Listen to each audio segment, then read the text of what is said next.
stripes and bright stars through the perilous fight, o'er the ramparts we watched were so gallantly streaming, and the rockets' red glare, the bombs bursting in air, gave proof through the night that our flag was still there. Oh, say does that star-spangled banner yet wave o'er the land of the free and the home of the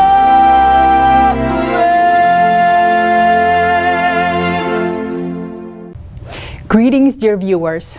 We are happy to welcome you at the online conference, Global Crisis USA. Our ancestors founded a free country for us so that we could live a decent and happy life. And they succeeded. It is prosperous, free, just, united, and most beautiful. A dream country for all freedom-loving people. We are all different. But since the day it was founded, our hearts have been united by one spirit, one constitution, one flag. And it is our America, the land of the free and the home of the brave. It raised us. And its vast expanses we've been learning, working, loving, and developing together. How is it that in one day we began to live worse than the countries we used to send financial aid to? Gasoline, electricity, and food prices skyrocketed. Record inflation is devaluing our salaries and eating away at our savings. How many of our citizens with good jobs and salaries are living in their cars simply because they can no longer afford to pay the increased rent on their homes? How is it that today we are forced to stand in line for chowder, that we are restricted from using electricity, that we cannot fill our car, that we have no drinking water? We are afraid of war, afraid of our own neighbors, afraid to let our children go to school, because even there it is no longer safe. Do you even remember what the American dream is about? This is the reality of America today. It is our reality. We have created it with our own hands. But the worst part of this reality is the worsening of the climate crisis, which our society has no influence on at the moment. Thousands of Americans are already suffering because of the climate, and soon millions of our citizens will be suffering. It is unbearable and scary to continue living like this. How can we save America? How can we save us all?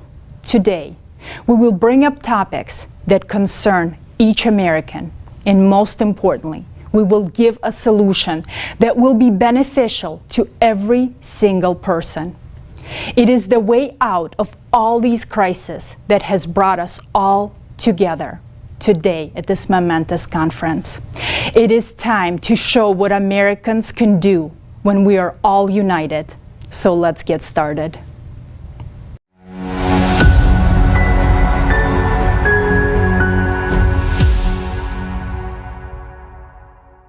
We are witnessing a time when our country is falling apart.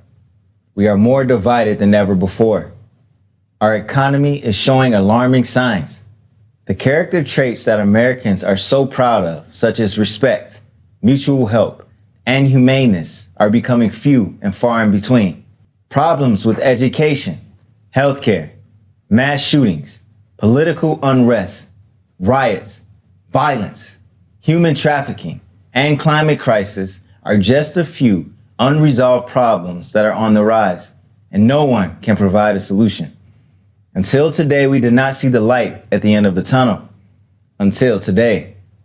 This event will mark the beginning of prosperous times for every American and for each and every person.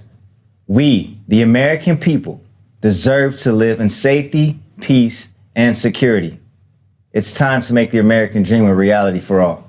I absolutely agree with you, Roy. And our volunteers went out to the streets of American cities to hear the people's voice. Let's take a look at what concerns Americans today.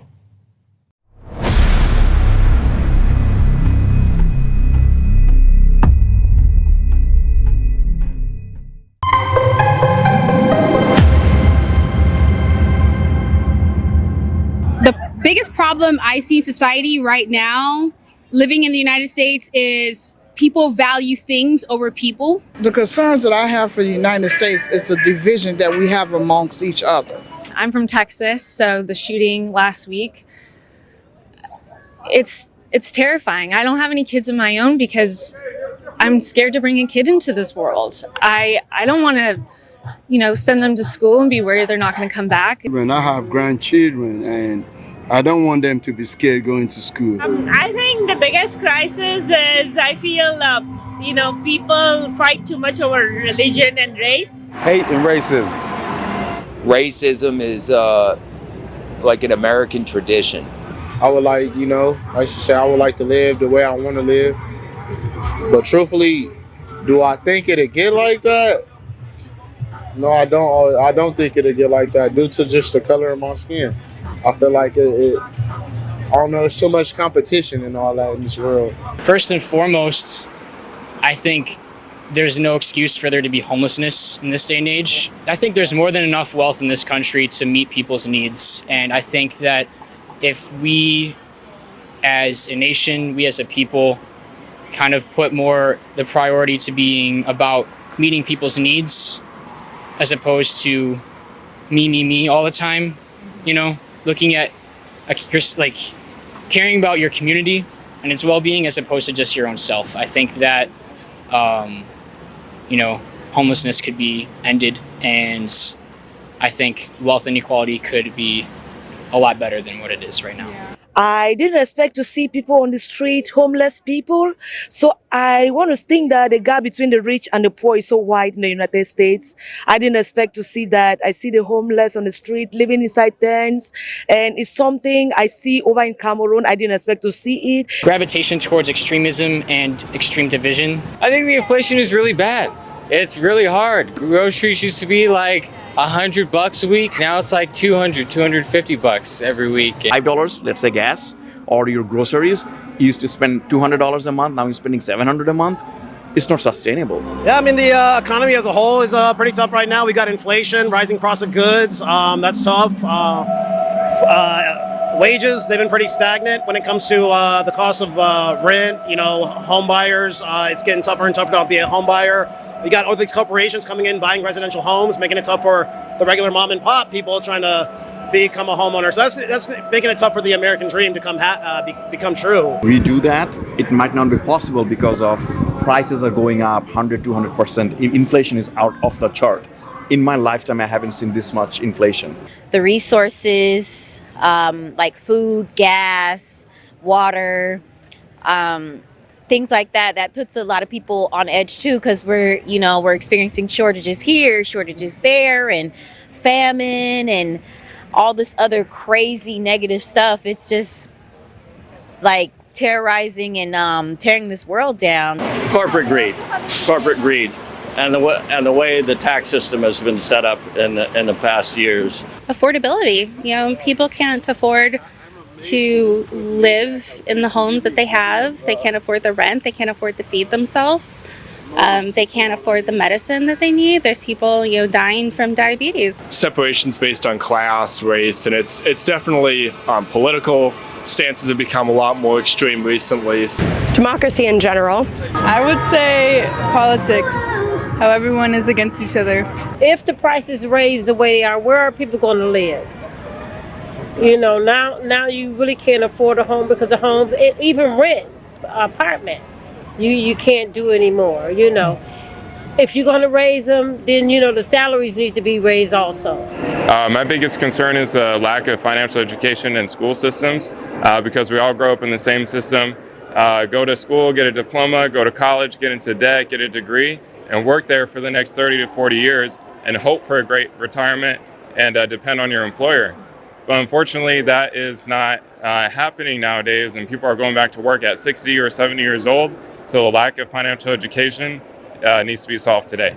Well, I think we do have a lot of problems, but for me, the biggest one that scares me actually is climate change, because I genuinely don't know if by the time I'm 50, if the world will even be like in living condition. I know FEMA gives out a lot of money for contractors to do a lot of disaster relief work, but we actually, as a nonprofit that I was working with, we had to actually go back and redo a lot of work that contractors did because they were just trying to get in and out as fast as possible. So I think that concept is called disaster capitalism, where, you know, making money off of people's natural disasters and what's happened there. The biggest change, at least that we can witness in California, is obviously the wildfires. They're happening with greater frequency. Same with the drought. They're longer and more severe. A lack of compassion for other people.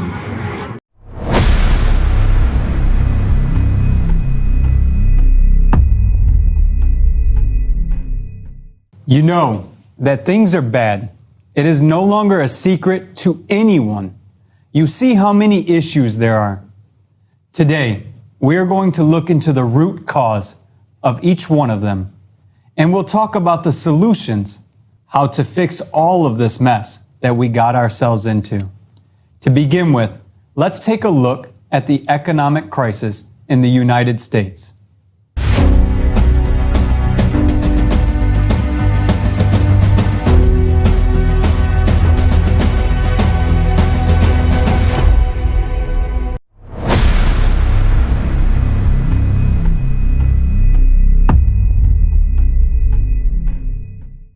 USA 2022, the real state of economy. By early 2022, Americans lost $500 billion of personal wealth. The steady growth in wealth was replaced by a steep decline. Poverty rate. According to Business Insider, in March 2022, the number of children living in poverty was over 17%. In just 3 months, from the end of 2021, the number of poor children increased by almost 3.5 million. 1 in 6 children live in families with incomes below the official poverty line. The children poverty rate in the United States remains one of the highest among developed countries. Since the beginning of 2022, the poverty rate has increased from 10% in January to 14.5% in July. Poverty rate in US is much higher and more extreme than in many other countries. This problem is partially being solved by the government. Experts estimate that on average, 59 million Americans receive social benefits each month. That is equivalent to 19% of the US population. If it weren't for social benefits and government support, there would be many more poor people in the United States. Inflation. The US is currently experiencing the highest rate of inflation in the last 40 years. This is a huge blow to the family budgets. We see the ever higher prices for everything from meat and potatoes to housing and gasoline. The cost of the basic basket of goods and services has increased by 11.5%. In July 2022, food inflation in the US reached its highest level since May 1979. This year, food prices are rising every month. Fruits and vegetables cost 8% more. Staples such as bread and cereal have jumped 14%, and butter and margarine are up a whopping 26%.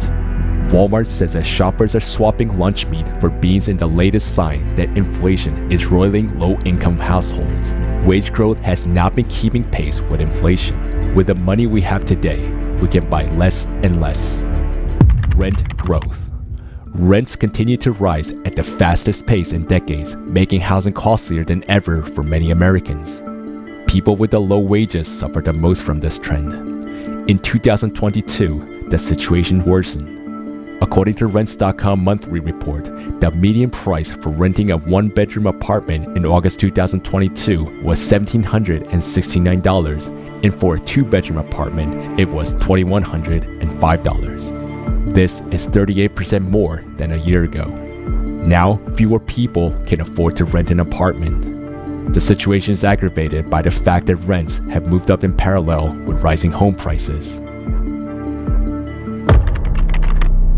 The median home sales price rose nearly 17% last year to a record $346,900, according to the National Association of Realtors. Rising housing costs, combined with persistent inflation for basic necessities such as gas and food, left more Americans newly homeless and millions more fearing they soon lose their homes. We are in a very precarious moment where the cost of living is going up so quickly through the price of gas and food and rent that more people can't afford a place to live anymore. All these factors contribute to exacerbating problem of homelessness. Exacerbating problem of homelessness. Homelessness in America is a sign of a deep crisis. Today, shelters across the U.S. are reporting a great increase in the number of people seeking help. The waiting lists have doubled and tripled during the last months. Now, homeless people are living in temporary shelters or staying overnight in places not meant for living. A lot of people are living in tent camps, which are appearing in parks and other public places.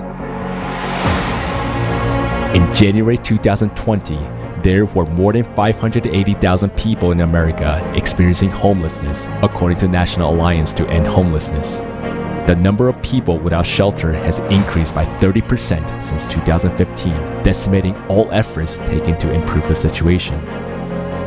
Mortgages and debts are on the rise. Inflation, rising prices, a difficult situation are pushing Americans to take out more and more loans. In 2021, consumer credit debt in the US reached almost $15 trillion. That's about $93,000 per citizen. Loans for ordinary Americans are rising. Fighting inflation makes them even more expensive. To fight inflation, the Federal Reserve began to raise interest rates significantly. This slows down the economy, discourages business expansion, and increases the cost of consumer and mortgage loans. If these measures continue, they could lead to job losses, which would automatically lead to the problem of unemployment. Despite the growing crisis and impoverishment of the population, the richest people in the country have become even richer. According to real-time inequality, the wealth accumulation rate of the wealthiest people in the US has increased over the years of the pandemic. The net worth of the richest 1% has increased by a third since the beginning of the pandemic. This led to worsening of inequality in the US in 2021. 10% of the country's population owns 70% of America's income. Given the worsening economic situation in 2022, the level of inequality in the US will become even higher. According to the Organization for Economic Cooperation and Development, income inequality in the United States is the highest among the G7 countries. So what can we expect from the economic crisis? Now, it is predicted to worsen for at least 5 to 6 years. And this crisis affects not only the US, but also China, Europe, and other countries. The whole world is going into a global crisis that can't be stopped in our format of economy. Inflation is worsening. The income of the poorest Americans and the middle class will continue to devalue. A policy of controlling inflation will bring more and more businesses and industries to a shutdown. This will lead to unemployment and even greater drop in income. In a situation when a lot of Americans are in debt along with rising rent and housing prices, more and more ordinary people will find themselves on the street without a livelihood, without access to health care, and without opportunity for education for their children. This crisis will exacerbate inequality in the US and around the world. The wealthiest will continue to build up their income and capital, while the poor will become even poorer. Now the crisis is being keenly felt by the lower classes, but very soon it will affect the middle class as well. Now, it depends on the action of everyone whether the US economy will be able to survive this global economic crisis. Our only chance is to implement the model of the creative society and change the principles of the modern economy so that it benefits all people.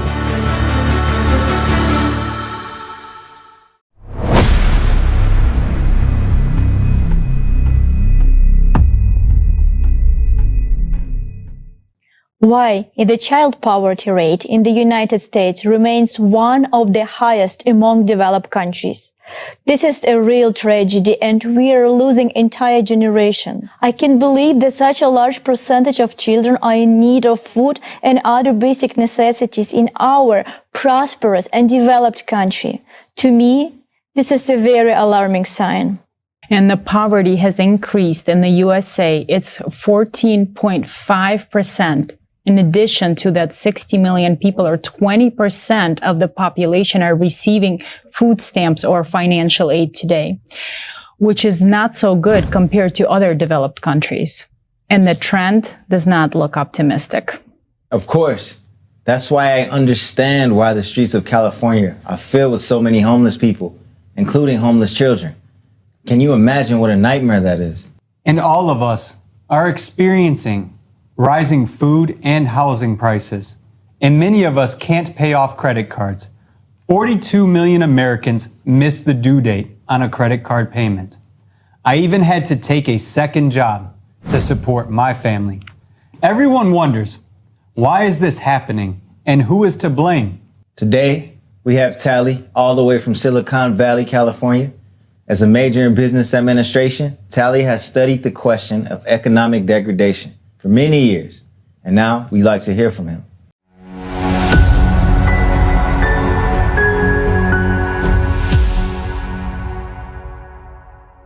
We, ordinary Americans, are trapped in debt, rising inflation, rising interest rates, and ever higher prices for food and real estate.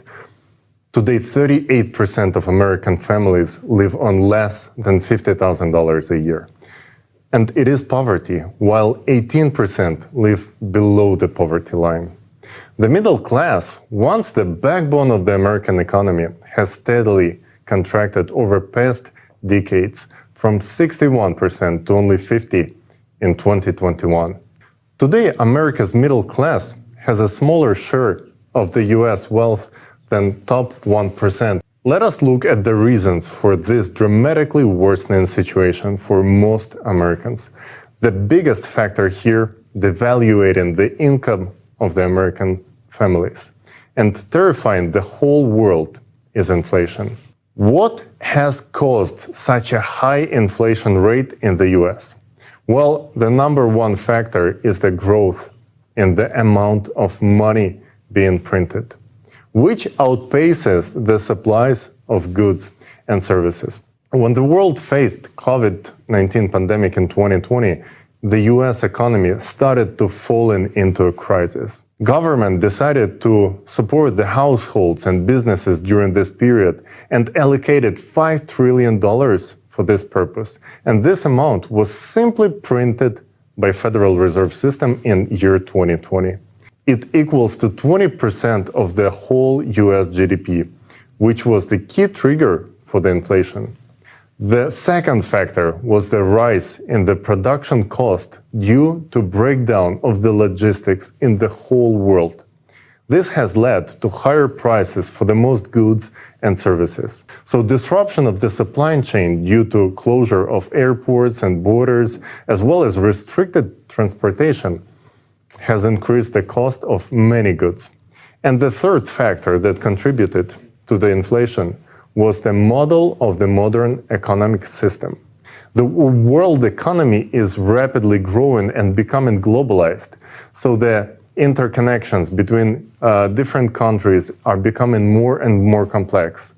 The market model that once was accepted by our world is no longer doing its job and creating growing number of problems for everyone, nations, businesses, and all of us. The Great Depression showed that market economy does not do its job in pure form.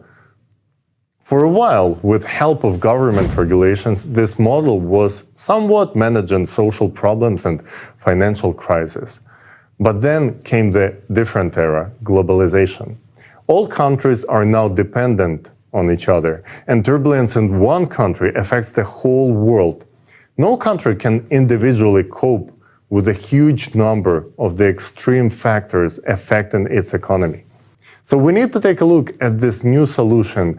How do we fix this system and how do we create conditions for the globalized rapid development while we have AI developing and the global crisis threats are facing all of humankind. We need to combine the efforts of businesses, politics, and science and create another model of the world economy which will meet these challenges. The exactly one that brings benefits to all countries, businesses, and people. And such concept is being developed within the Creative Society project. This concept proposes a universal basic income that would satisfy everyone's basic needs, which is again turns on and stimulates purchasing power and growth of businesses and industries. The Creative Society model puts forward a predictable, stable, world-planned economy with no inflation, tax minimization, no duty fee, and no interest loans for businesses. The Creative Society is a model that overcomes divisions and dependencies of power and money and creates beautiful new world where human life has the highest value.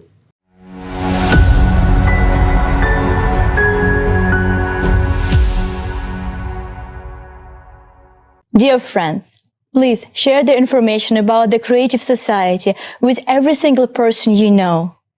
Because everything depends on you. Everything depends on our choice. Right now, we have a wonderful possibility to change our world. And only step that we need to take right now is to share the information and let every single person know about that possibility to change our world for the better.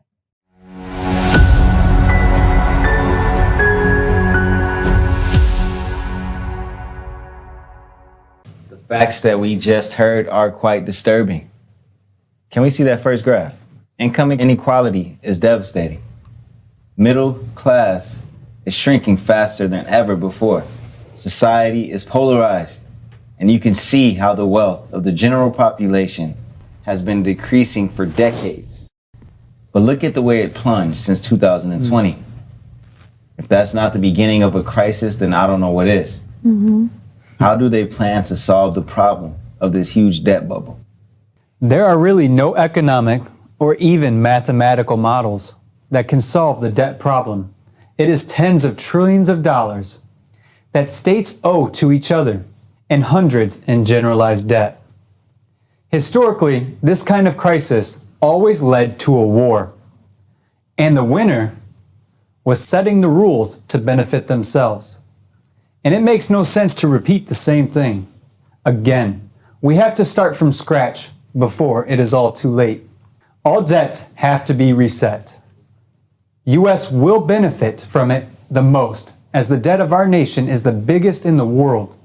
Otherwise, the economy collapsing, like now, that's going to be a hard fall for us to take. That's true.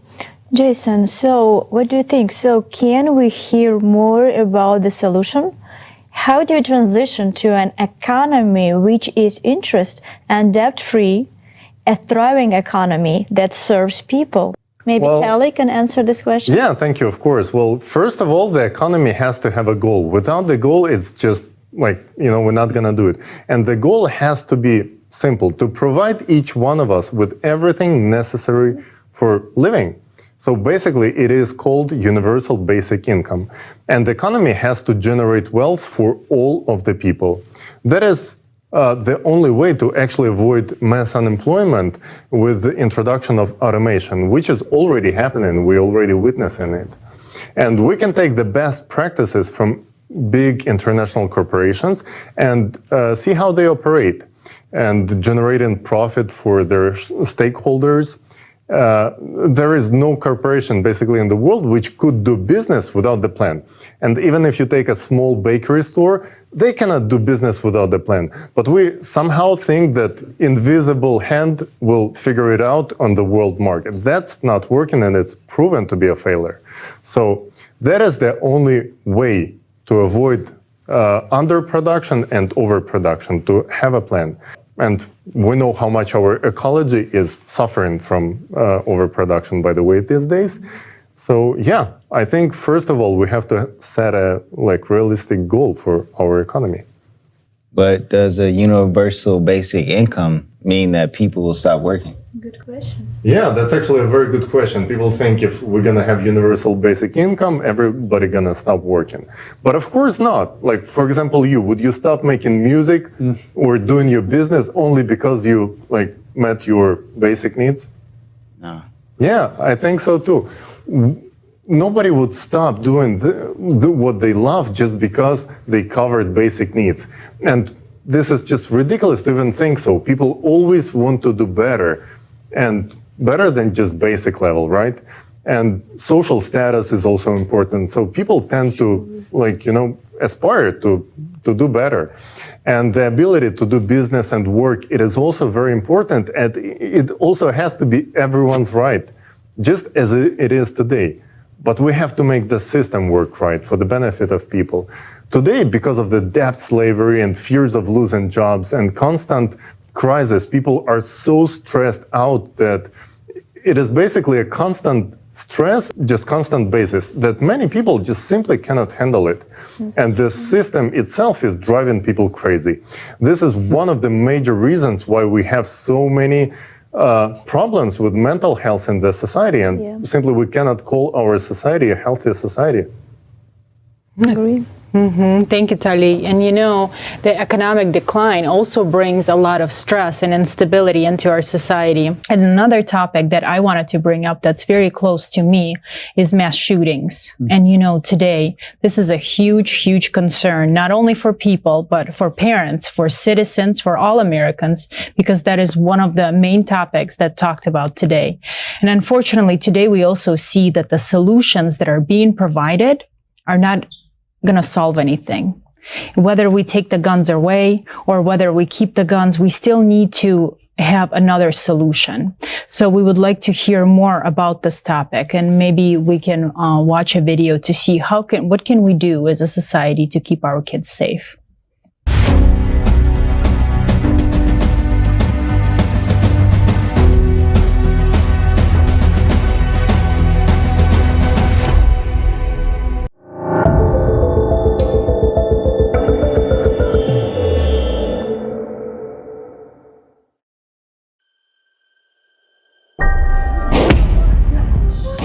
Car accidents are no longer the leading cause of death among children in the United States today. How is it that one of the most developed countries in the world became a leader in the number of child deaths from firearms?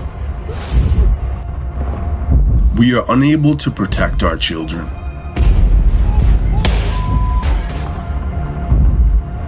From 2019 to 2020 alone, the number of such deaths increased by 33%. This number keeps rising. More than 4,300 children have died since 2020. Is it normal that no one today can be sure that their child will come home from school alive? There are about 400 million civilian-owned firearms in the United States. We already have more guns on hand than there are people in the country. And in spite of this, we still don't feel safe. There were 417 mass shootings in 2019, 611 in 2020. And last year, this number has increased to 693.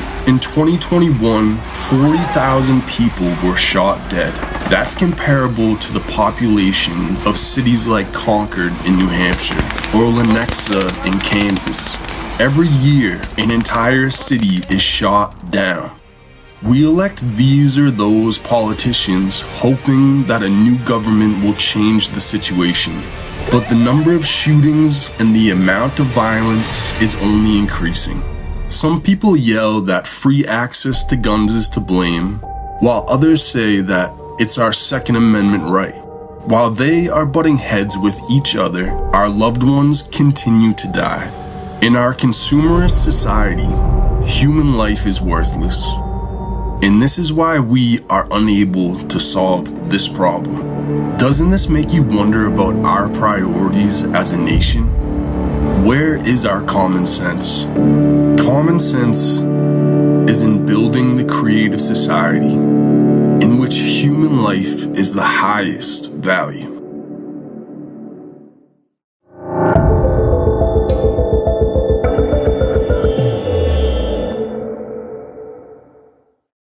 You know, every time I watch the news that more and more include reports on the mass shootings in schools, my heart aches. My heart aches for those parents. My heart aches for, our society. I cannot imagine what the victims' families are going through. And, a question arises, isn't our society that hopeless that we cannot solve this problem today? It's one of the most critical problems, I would say, that we have. Well, before Jason answers that, the truth is, many people refuse to even think about this problem because they see no way out of the crisis, But the solutions that are being offered, this virus of aggression is too deep, I feel like, in the bones of the people, Yeah. But if we want to call ourselves civilized society, we definitely need to do something. We definitely need to find a solution to this problem. And let's hear today the opinion of a retired veteran and the father of two, Jason Bell. As a veteran, one becomes acquainted with violence and develops the ability to operate in that violence. But when did this become the acceptable norm in our society? In 2009, a shooting occurred on a military base, and it became embedded in people's minds that a mass shooting is something where a bunch of people die. Well, unless you study this topic or have some experience, of course this is the embedded image. Our media brings up these topics only when they are convenient talking points to create and benefit from some political wedge issue. Is it not our hope that our children make it to adulthood and become fully prepared for the life ahead of them? So why is it that our morals are constantly degraded to the point that we are stuck in fear and indecisiveness? Our values have degraded very much. Just look and imagine. Our country has been at war or in conflict longer than I have been alive. This includes abroad and here at home. Is it no wonder that we stay stuck in this state of hopelessness? So tell me, even though we feel that this is wrong and not normal, why do we keep consuming the news that only portrays a narrative beneficial to propagating this behavior? You see, there is an understanding in developmental social psychology that media plays a role in the worldview of a human being. Since 2015, there has been a constant increase in attention-seeking motivations for mass shootings. They receive more coverage.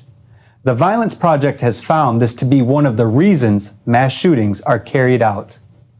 Analysis of the amount of mass shootings has revealed it to be 314 this year alone. This year isn't over. I am sure that you value your life and your loved ones' lives as well. So why is any loss of life acceptable at all in a society that prides itself on protecting its tribe? Let us now look at the common solutions argued in the media and used to divide us at the dinner table. Reactionary measures are the most commonly used solution. As we train our children to hide under the school desk, an active shooter knows the same information. Our actions are similar to instructing murderers where and how to commit their crimes in order to gain more attention. Now take away the guns.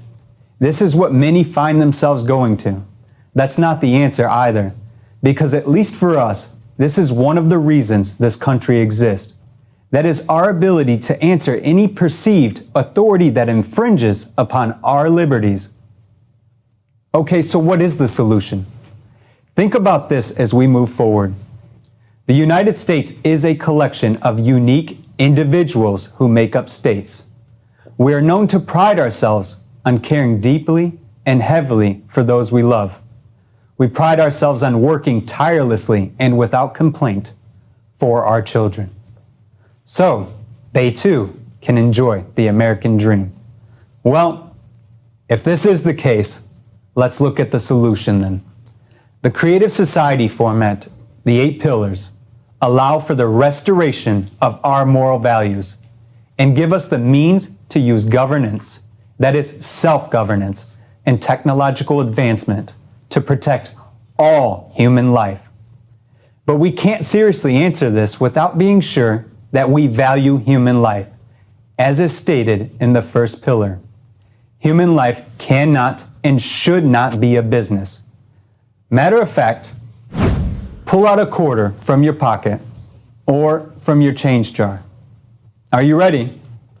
On your quarter dollar, we have e pluribus unum, and that is out of many, one. Let us return to this idea through the Creative Society format. Out of many, one. Great. Thank you so much, Jason, for bringing this out.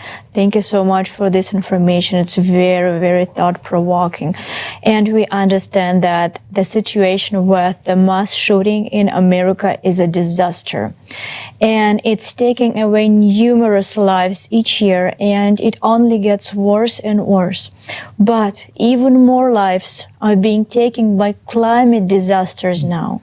And if with the mass shooting we still can come to our senses as a society and stop it, in the case with the climate, we have an enemy that is ruthless and takes no hostages.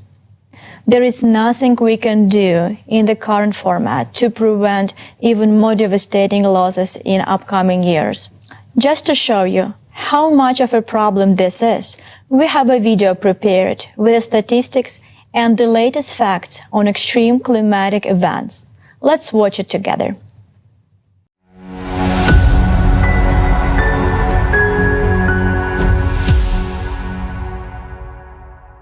Climate Disaster Monitoring, USA, 2021 to 2022. Tornadoes. Kentucky, Louisiana, Texas, South and Mid-Atlantic Eastern U.S., Iowa, Texas, Georgia, Kansas, Central U.S., Texas, Iowa, Michigan, Ohio, West Virginia. Let's go.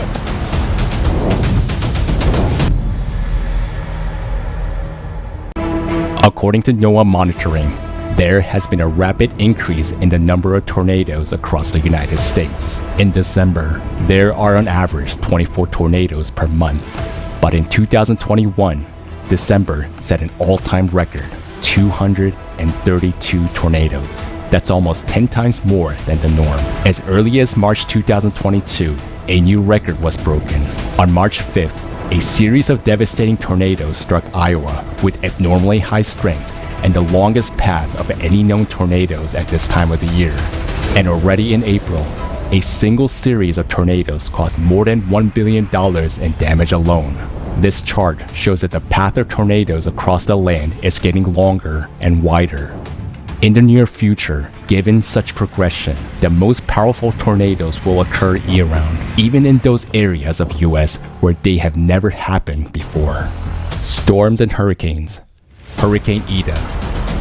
Central US, Southern California, South and Mid-Atlantic Eastern US, Midwest, Northeast US, Montana, Minnesota, South Dakota. According to the study, the number of powerful hurricanes has increased by 30%. Hurricane Ida intensified abnormally fast and jumped from Category 2 to a Category 4 in about 24 hours. If earlier hurricanes used to weaken after reaching the mainland, Ida maintained its strength and affected 22 states. Ida became one of the most expensive hurricanes in US history, with at least $75 billion in damage. The number of convective storms that have caused more than $1 billion in damage is growing at an unprecedented rate. Between 2000 and 2010, 34 such storms occurred, and in the next 11 years, there were already 93. Abnormal heat and drought. California, Texas, Oregon, Nevada, Utah, New Mexico, Arizona, Connecticut, Massachusetts, Oklahoma, Nebraska, Kansas. According to the U.S. Environmental Protection Agency, extreme heat waves across the country have become longer and more intense. In the United States, extreme heat is the leading cause of death from natural disasters among our citizens. Every year, the temperature anomalies increase. Today, 66% of our country suffers from drought. Moreover, 27% are the most dangerous types of drought. Since 2000, their area has grown more than fivefold. The mega drought has affected more than 2/3 of the states that are vital to the U.S. agricultural sector and support nearly half of national production. According to the current drought progression, within a few years, the U.S. territories may become completely unfit for agriculture and even for life. Abnormal rains and flash floods. Washington, Alaska, Yellowstone National Park, Montana, Virginia, Missouri, Kentucky, Death Valley National Park, California, Nevada, Texas, Mississippi.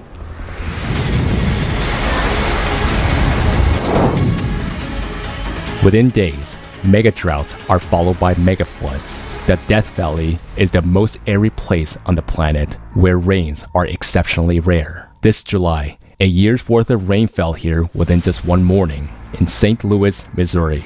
A quarter of the annual rainfall fell within just 12 hours. Such flood used to occur every 1,000 years. But in the summer of 2022, in less than 1 month, 5 1,000-year floods occurred in the United States. Some 70 million people were affected. Wildfires, Marshall Fire, Colorado, Calf Canyon, and Hermit's Peak Fires, New Mexico, McKinney Fire, California.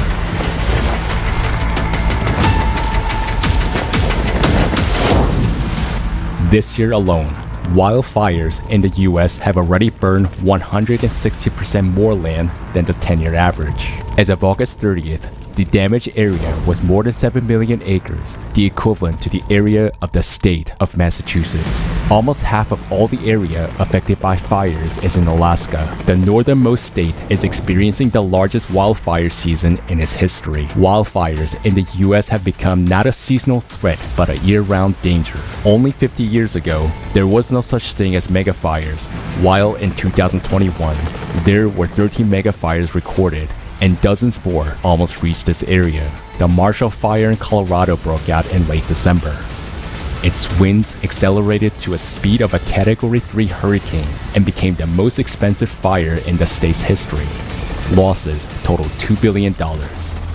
Climate disasters are increasingly hitting the global economy. In the US, over the past 10 years, the climate has caused more than $1 trillion in losses, and 2/3 of this amount falls in the recent 5 years. In 2021, losses from the natural disasters total $169 billion, which is 95% above the 21st century average. Over the last 30 years, the number of natural disasters has been growing at a shocking rate. But that's not the trouble yet. The real trouble lies ahead.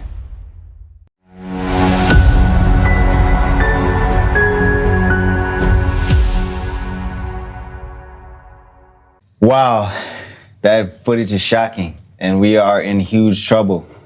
I had no idea that so many disasters have occurred in the United States in that short period of time. This really proves that we have a problem with the climate, and it's a much bigger problem than any of us imagine. Absolutely. And to me, this video shows a complete picture of what the current situation is. And while our friends from the West Coast are suffering from the droughts and lack of water, here on the East Coast, we are drowning in floods and surf torrential rains. And of course, we understand that climate disaster impact the global economy. In the US, over the past 10 years, the climate has cost more than $1 trillion in losses. Just think about this number. If last year there were many skeptics who said this is natural warming, which has happened many times before, or there was ones that said, we are fine, our region is definitely not going to be affected. Maybe last year, there were many people like that, but not this year. As we have just seen, this year has revealed the real global scale of the planetary climate crisis. People have seen it with their own eyes, and many have felt how intensely this global climate crisis is actually aggravating. And right now, actually with us, we have Diana, who's an eyewitness. She witnessed the tornado that happened in Kentucky. And Diana, I would like to invite you, and so that you can share your story with us and with the viewers.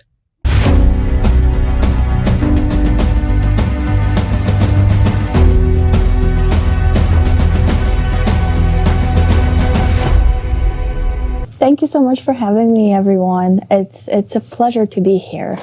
And as you all know, on December 10th, an EF tornado hit the United States and affected 10 states, including Kentucky, with an epicenter in Mayfield.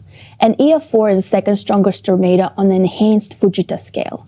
It was the most destructive tornado in Kentucky history, and we were completely unprepared for it. As a Kentucky resident, I was heartbroken when I heard about the tornado in Mayfield. The sirens went off at 4 a.m. on December 10th. Even 300 miles away from the epicenter in Lexington, it was very frightening. When I visited Bremen, Kentucky, they lost 10 people within their town. For a town this small, losing 10 people is a huge loss. The whole town was locked down by the National Guard, and only volunteers or local residents were allowed to enter. Overall, 77 Kentuckians were killed in this disaster. Even today, there are multiple people that are still missing, and a state of emergency was declared. Along with 10,000 Federal Emergency Management Agency claimed they were made. Also, 10,000 people have lost everything, and in some cases, people lost their loved ones. Some of them lost their parents, some of them lost their children, and people were completely unprepared for this type of a catastrophe. I have seen people's pain, and it's terrifying. It's hard to go through a loss of everything, along with losing your loved ones in a consumer society. People who went through the Kentucky tornado received psychiatric support at Bremen, Kentucky. After the tornado, an enormous number of volunteers showed up to start cleaning and helping people. The damage that the tornado caused is hard to quantify and express, as so many human lives were lost. But this was not the end of the disasters for Kentucky. Even as 7 months later, people were still trying to get their lives back to normal. Kentuckians experienced the worst flooding they've ever seen, and another state of emergency was declared on July 27, 2022, resulting in death of 40 human lives. Many of the roads were so flooded that even today, people who live in eastern Kentucky can only get their baby formulas delivered by horses. Can you imagine starting your life from scratch as a climate survivor? To lose everything, or even loved ones? Now we see that climate disasters are gaining momentum around the world. Already millions of people are experiencing this terror from the elements, and this disaster has already come to our home, the United States. Yes, we have a lot of problems in our country right now, but we're a strong nation. Having been to the scene of a tragedy in Kentucky, I saw with my own eyes how ordinary people unselfishly help each other. Volunteers from other states brought food and first aid supplies and took the initiative to rebuild homes. It shows our people's enormous potential in humanity when we unite around one common goal. And to ensure that this terrible tragedy that happened in Kentucky is not going to be repeated anywhere else, not in the United States or anywhere else on the planet, we need to unite our potential and build the creative society. Don't you think we can do this, America? Let's become the golden standard for the world to follow. Let's build a creative society where human life is the highest value. Yes, Diana, you are right. Indeed, the situation. Thank you. Thank you for sharing that heartfelt story. It's devastating to hear that so many lives have been lost. You're right. The situation in society is definitely complicated. Many are already voicing that we are not the United States of America, but the divided states of America. But we must remember what has been making our country great through all these years. It's the people. We are America, right? Yeah. Our strength is in unity. Our uniqueness is in diversity. Americans are wonderful people. ready to lend a helping hand to each other when one is in need. You are absolutely right that we really need to change the format of the living from a consumerist dead end to the creative society.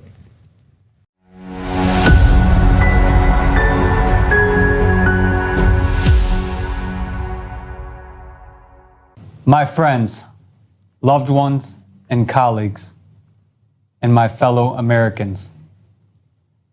Share this conference with everyone you know. Watch it, discuss it at the dinner table, and importantly, share it on your social media platforms. Because if we don't talk about it, then how can we make a change?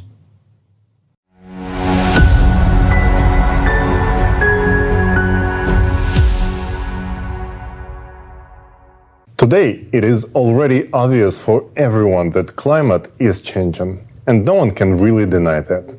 Although we are being told that this change is human-made and is caused by anthropogenic CO2 emissions. But is that really the case? Can humans affect the climate that much? There has been an uneven fight against CO2 emission for almost 4 decades. They implemented new taxes, quotas trades on markets, and billions of dollars have been allocated from budgets to green projects. But the more we fought CO2, the more money we invested into this fight, the more things with climate were actually getting worse and worse. So to start with, let's understand what CO2 is and how much of it do humans emit.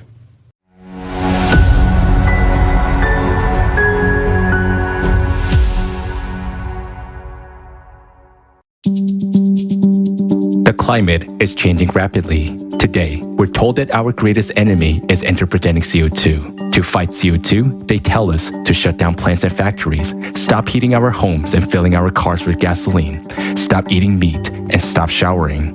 We're also told that we should breathe less, stop having children, and generally reduce the human population on the planet. And of course, we should pay more taxes as much as possible. This unequal battle with CO2 has been going on for over 40 years already. But so far, these measures have not been successful. On the contrary, from one climate conference to another, the level of CO2 in the atmosphere only continues to grow, completely ignoring all international rights and norms, as if we're paying for it to grow. Do you even know how much CO2 is actually in the atmosphere? Carbon dioxide is a trace constituent that is critically low in the atmosphere. According to the official data, the level of CO2 is 400 ppm. What does this mean? ppm means parts per million. In other words, there are 4 molecules of CO2 for every 10,000 molecules of air in the atmosphere. But we're told that these molecules trap heat coming from the Earth and warm the atmosphere. But how can 4 molecules trap heat for 10,000 other molecules in the atmosphere? How can such tiny concentration have any effect on the climate at all? Even a school student would understand that they can't. Yes, CO2 is increasing, and no one is denying that. It is known that CO2 has increased from 315 ppm to 400 ppm over the last century, which may seem like a huge increase. But in reality, this increase of atmospheric CO2 is merely 0.008% in terms of the entire atmosphere, or the addition of only 1 molecule per 10,000 other molecules in the atmosphere. Hold on a second though. It's not just humans that add CO2 to the atmosphere. There are also natural sources such as oceans, volcanoes, trees, and marshes. How much CO2 does humanity produce then? Just imagine, the whole world is being taxed for emitting only 1.3% of all CO2 in the atmosphere. How can one make sure of that? You can take the official data on anthropogenic CO2 emissions in all countries, add them up, and compare it with the CO2 content in the atmosphere. Now, the moment of truth. In 2020, over 33,000 megatons of CO2 were emitted in total in all countries, while the atmosphere contains 2.5 million megatons of CO2. That means, in reality, 98.7% of CO2 is added to the atmosphere by natural sources. even if we stopped all the factories and plants in the world, and even if we stopped breathing, it would result in a CO2 reduction of less than 1 ppm out of 400 ppm by 2050. Meanwhile, disasters are already destroying lives and entire countries for completely different reasons. CO2, let alone humans, has no effect on warming whatsoever.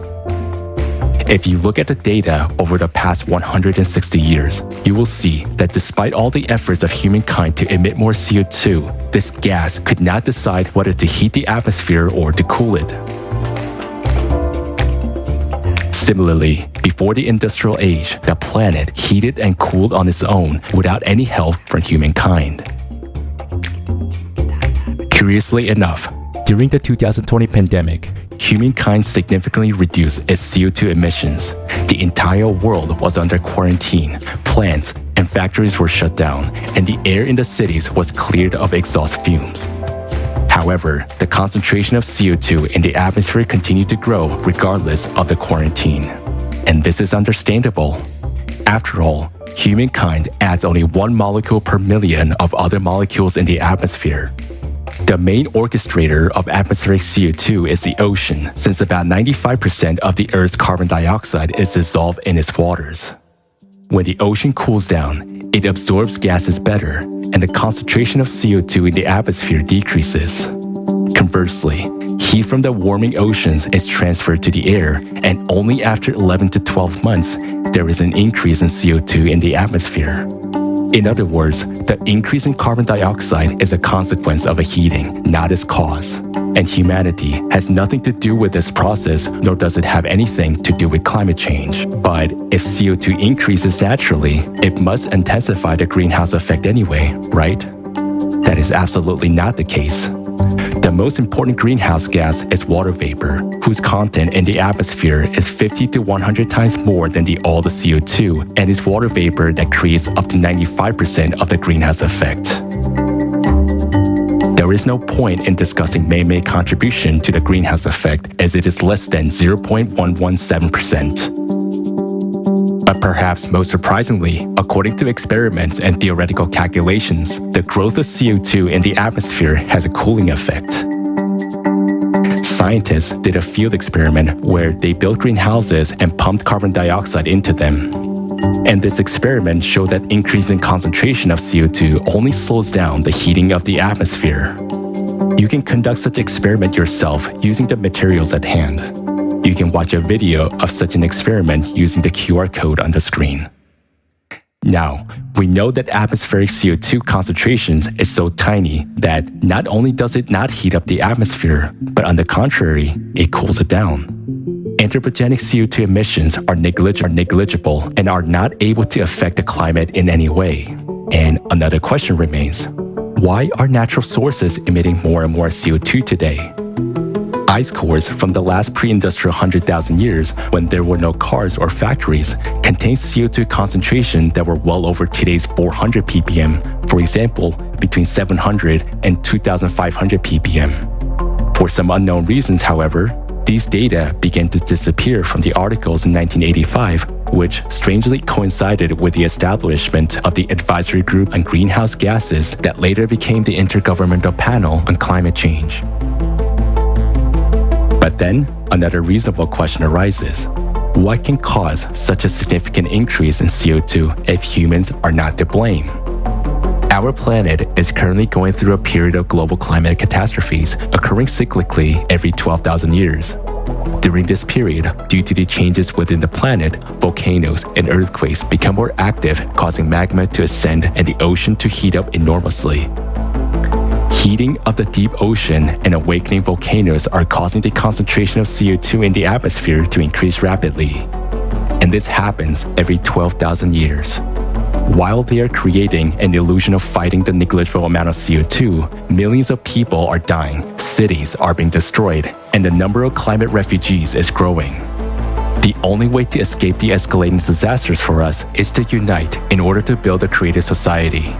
Only together can we create a better world for our children and save billions of human lives. Our future depends on each and every one of us.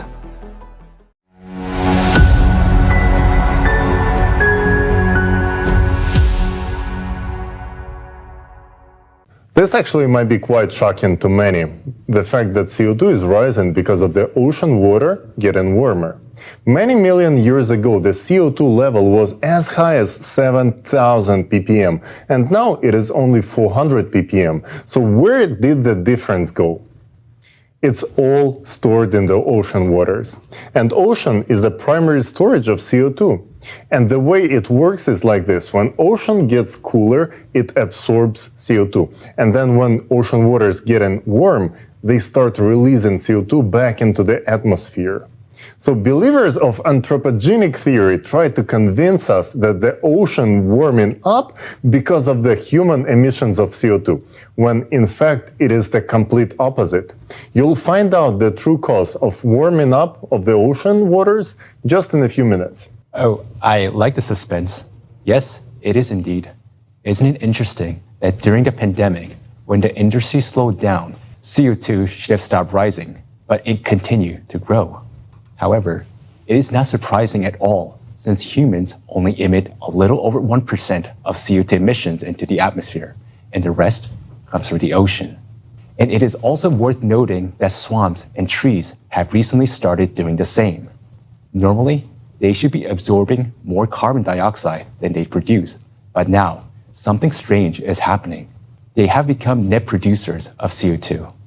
And also, from the video we watched at the beginning, we saw that the record-breaking wild megafires became a year-round active threat. There are more and more of them, which also significantly contributes to CO2 levels going up. Yes, so even if we stop all factories as planned by 2050, we will reduce CO2 levels by only 1 ppm, that's 1 particle per million. That is absurd, just like building plants that capture CO2 out of the atmosphere. That's very CO2 that is emitted by the ocean. And many of these plants have already been built using governmental grants, hundreds of millions of dollars. And according to the estimations, they were supposed to capture 4,900 million tons of CO2 every year. But they only captured 0.2% of that amount. While at the same time, they successfully captured 100% of the budget money wasted on them. This would be funny if it wasn't my money, taxpayers' money. But when I pay taxes, I expect those to be spent in a better way to improve our lives. But 0.2%, this is ridiculous. I hope it is obvious now to all sensible people that all these programs aimed at fighting CO2 have nothing to do with impacting climate.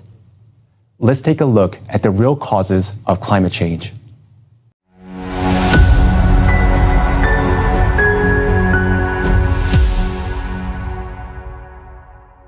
One of the well-known signs of global warming is the melting of glaciers. It is no longer a secret that glaciers melt from the bottom up. But why is it happening this way? Let's take a look.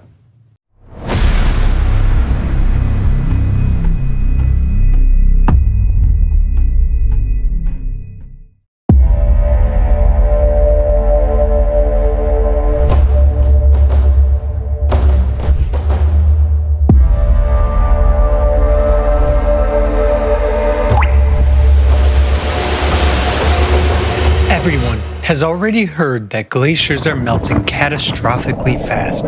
But have you heard about how exactly they are melting? 90% of all glaciers on the planet are located in Antarctica, where they are disappearing the fastest. What is striking is that this is taking place solely in the western part of Antarctica, whereas in the east, record-breaking cold temperatures are being recorded. A logical question arises: why is Antarctica melting only on one side? And the answer is quite simple. West Antarctica has a totally different geology. It consists of thin blocks of the Earth's crust that are separated from each other by large tectonic faults, rift zones. And in these zones, greater amounts of heat are released. For example, scientists from Germany and the British Antarctic Survey mapped the geothermal heat flow in West Antarctica using data from aeromagnetic observations beneath the Thwaites Glacier. They discovered an area where a huge amount of heat comes from the Earth's bowels. According to scientists, this is due to the fact that the glacier lies in a tectonic trench where the Earth's crust is much thinner. West Antarctica is one of the largest volcanic regions on Earth. There are more than 140 volcanoes sleeping under the ice, and they are now much more active than the scientific community previously believed. A team of researchers from the University of Rhode Island discovered a new factor in the rapid melting of the Pine Island Glacier in Antarctica. It's an earlier unidentified active volcano buried deep beneath the ice. Evidence of volcanism was indicated by high concentrations of the helium isotope, which comes exclusively from the Earth's mantle. According to Professor Karen Haywood, geothermal heat from the West Antarctic Rift warms the ocean water. This in turn leads to the acceleration of ice sheet melting. Thus, it is the geothermal heat from volcanoes that is contributing to the rapid melting of the Antarctic ice sheet, not global warming at all. But why are there so many volcanoes under the ice of Antarctica? NASA experts have found out the reason based on data from NASA's IceSat and IceBridge satellites. They have concluded that under the surface of West Antarctica, there is a large mantle plume that is a flow of red-hot magma which rises and expands beneath the Earth's crust. According to the scientists' calculations, this area is warming with almost the same intensity as the Yellowstone supervolcano. The heat flux measures 150 milliwatts per square meter, reaching 180 in the rift areas. This is about 3 times as much heat as the adjacent rock layers receive. Thus, all indications are that glaciers in Antarctica are melting, not at all due to anthropogenic factors, but due to the volcanic heat. At the same time, the temperature of the Earth's crust is rising and parts of the territory are elevating abnormally. Why does the scientific community ignore the connection between all these phenomena? Equally intense ice melting is also taking place on another part of the planet, in Greenland. Research conducted in October 2020 showed that Greenland's ice is now melting faster than ever before in the past 12,000 years. In 2019 alone, Greenland's ice sheet lost the most ice in recorded history, 600 billion tons. It is also surprising that giant lakes appear under the surface of the glacier, which is actually 1.5 kilometers thick. As of today, we already know about 6 dozen subglacial lakes of Greenland. The temperature of the ice surrounding them is around minus 28 degrees Celsius. But these lakes do not freeze. Why? Several research groups of scientists joined in the effort to find an answer to this very question. They discovered the fact that under Greenland, just as under Antarctica, there is a mantle plume. Geothermal flows coming from its bowels cause formation of subglacial lakes and melting of glaciers. Using gravitational research, a team of American scientists led by Professor Ralph von Friese estimated the thickness of Greenland's crust. Active melting of glaciers has been observed in the northern part of the island, where the crust is thinner and an increased geothermal flow due to the rising mantle plume has been detected. Using seismic tomography data, scientists from an interdisciplinary team at the Schmidt Institute of Physics of the Earth saw that the flow of magma rises from the center of the core to the Earth's surface, right beneath the central part of Greenland. This is where the largest number of subglacial lakes are located. The scientists have calculated the theoretical heat flux corresponding to this magma chamber and found that this heat is sufficient to warm the base of the glacier up to the melting point of the ice. These same results have been confirmed by similar studies using machine learning technology. That the world's 2 largest glacial regions, Antarctica and Greenland, are melting because of increased geothermal flows coming from the interior of the planet. But what is intensifying them? Mantle plumes have been beneath the glaciers for millions of years, but it is today that their magma rises closer to the Earth's surface and causes increased heating of the Earth's crust from the inside. This indicates that abnormal processes are starting to occur in the bowels of the Earth, in its very core.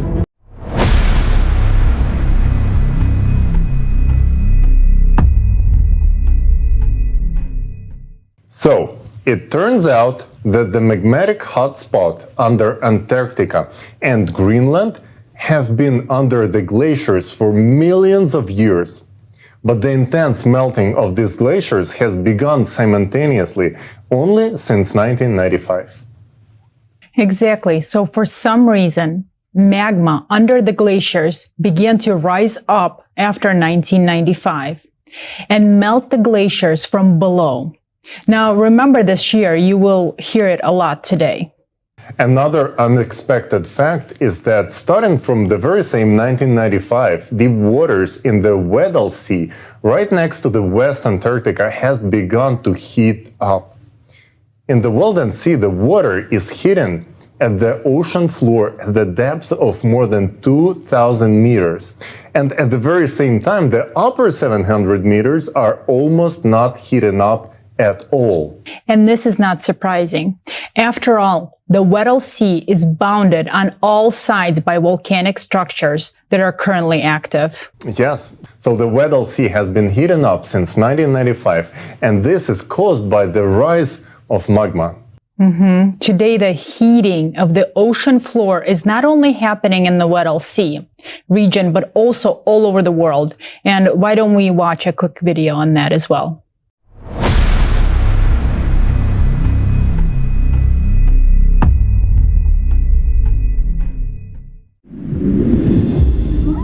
The ocean is the source of life for the entire planet, and for us, humans.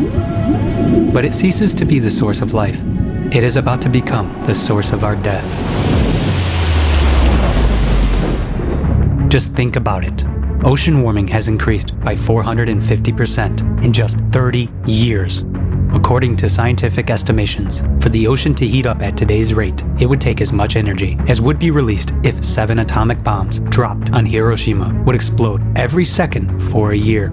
The direst fact is that the ocean is heating not only on the surface, but also at depth. A team of US researchers has found that the average depths of the ocean warmed 15 times faster over the past 60 years than they had been warming over the previous 10,000 years. And this progression is accelerating every year. At the moment, science has no explanation where this amount of heat comes from.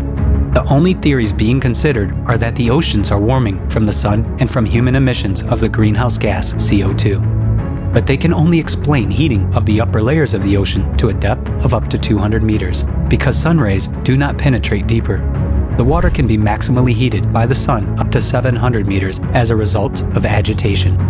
How can we explain the numerous facts of warming of the deep ocean layers? Think about it. How much energy does it take to heat such a volume of water as the world's oceans? We already see examples of such anomalous heating everywhere, not only on the bottom, but also on the surface. At the end of 2013, a huge area of unusually warm ocean water, about 1/3 the size of the United States, formed in the Gulf of Alaska and began to spread. The water temperature in many places exceeded the norm by 5 to 6 degrees Celsius. National Geographic dubbed it the blob that cooked the Pacific. Nick Bond, state climatologist for Washington, named this phenomenon the blob. The appearance of such anomalies began to suddenly become more frequent. There is something common that unites the places of formation of all these blobs. These are geologically active regions with a young, thin crust, with active underwater volcanoes, cracks, and deep crustal fractures. These are places of the most active output of hot and fluid magma. The ocean is called the kitchen of weather. The warming of its waters already enhances catastrophic typhoons and hurricanes, which annually claim thousands of human lives. The unprecedented heating of the ocean suggests that the ocean is already exhausting its ability to contain the energy trying to escape from the bowels of the earth. And when magma reaches the denser and thicker rocks of the continental crust, which on average is 2 to 3 times thicker than the oceanic crust, then the processes of cascading eruptions of land volcanoes will begin. and it will be too late to stop this process or to seek salvation. We must do everything now so as not to regret later on that we didn't do enough to build the creative society.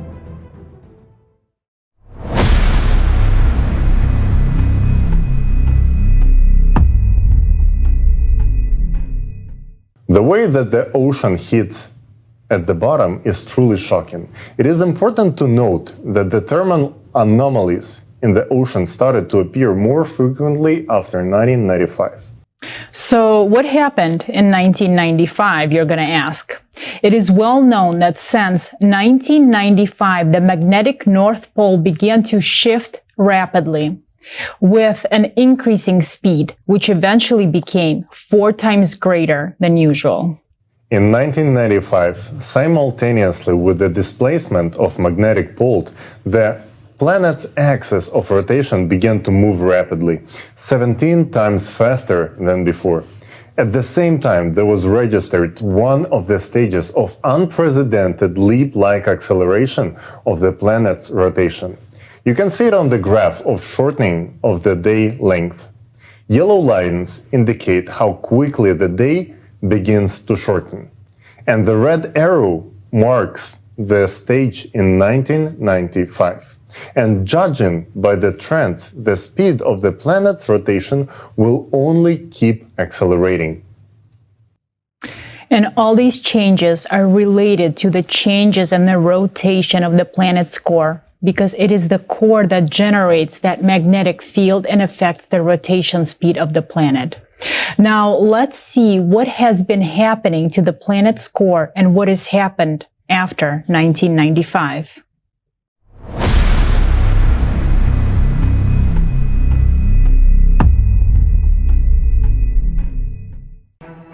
Another important evidence confirming that abnormal processes are taking place in the core is the drastic acceleration of the North magnetic pole's drift by 3.5 times over the past 20 years. Together with the extreme acceleration of the North magnetic pole movement, a mysterious anomaly weakens the planetary magnetic field, which protects us from dangerous galactic and solar radiation. Scientists have been able to calculate that the Earth's magnetic field has weakened by 9% over the past 200 years. As a result, an area of weak magnetic field known as the South Atlantic Anomaly has been formed between Africa and South America. Moreover, in the last 5 years, another such area has developed southwest of Africa, and it is actively growing. The electromagnetic field is generated by the dynamo mechanism in the Earth's core, and therefore it is evident that changes in the magnetic field indicate changes in the core. Another proof of the anomalous behavior of the Earth's core is the appearance of a powerful neutrino emission from the bowels of the Earth, which was also registered in the year 2015. An even more anomalous event occurred in the year 1998. Scientists detected a sharp bouncing displacement of the core by observing the Earth's center of mass using satellites. As a result of the bounce, the core shifted sharply northward toward the Tamir Peninsula. At this time, scientists at the Medicina station in Italy detected a gravity burst. The velocity of the planet also increased, as well as the centrifugal force. Concurrently, there was a dramatic change in the shape of the Earth. As measured by a laser rangefinder system from the US satellites, the planet began to expand abnormally along the equator, whereas before that, the trend had been the opposite. Because of the increased centrifugal force, magma plumes began to rise closer to the surface, which increased the geothermal heat flow and the number of earthquakes. As a result, new faults and cracks began to form, through which water from the surface began to escape deep into the Earth. In the same year, there was a sharp increase in the speed of the North magnetic pole's drift. The bounce of the Earth's center of mass became the key factor of the system's imbalance. This event led to a dissonance among all the Earth's shells. which caused a dramatic increase in many natural disasters: earthquakes, volcanic eruptions, tsunamis, hurricanes, tornadoes, and so on. It is worth noting that during the same period, there was also synchronous bouncing changes in natural processes on the Sun, Moon, Mars, and other celestial bodies of the solar system. And this also occurred because of the displacement of their cores. This has led scientists to believe that such synchronous bounces may be caused by the influence of external factors on the solar system. But over the past 50 years, our planet has continued to accelerate. Since the year 2016, this trend has intensified even more. July 19, 2020, was recorded as the shortest day in the history of observations. Even seemingly insignificant acceleration of the huge mass of the Earth will cause catastrophic consequences in the near future.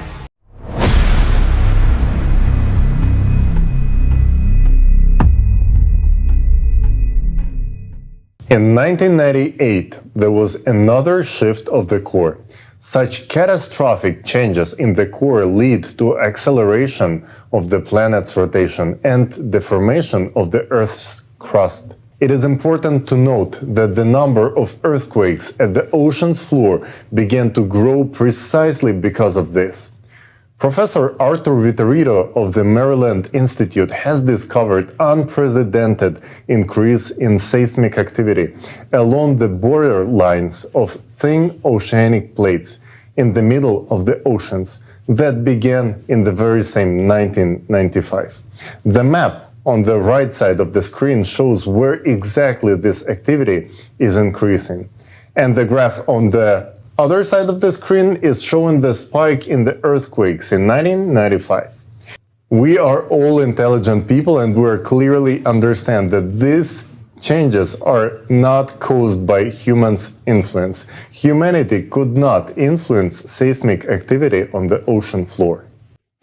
Yes, and there is also no way that humans could affect the shift of the magnetic pole or rotation axis of the planet, and let alone bouncing of the core. But besides the increase in the number of earthquakes at the ocean floor, the number, magnitude, and intensity of earthquakes on land is increasing all over the world. And the most frightening thing is that the number of deep focused earthquakes is increasing. So let's also watch a video about that.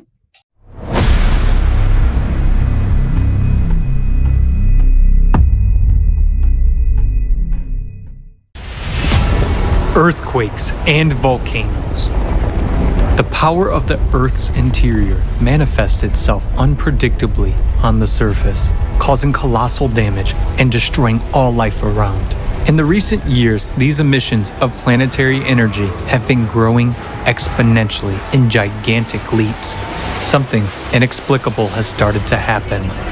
In 2015, a record-breaking earthquake was registered near Japan at a depth of 751 kilometers. This had never been seen before, and indeed was considered impossible by the scientific community. Earthquakes were thought to occur only in the Earth's crust and upper mantle when blocks of lithospheric plates break and shift.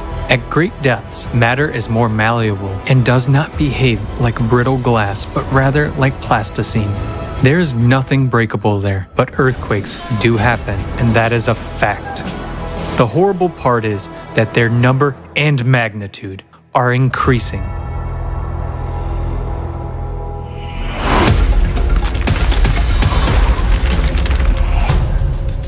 Earthquakes are not only becoming deeper, but they are also getting closer to the surface, which means they are becoming more destructive.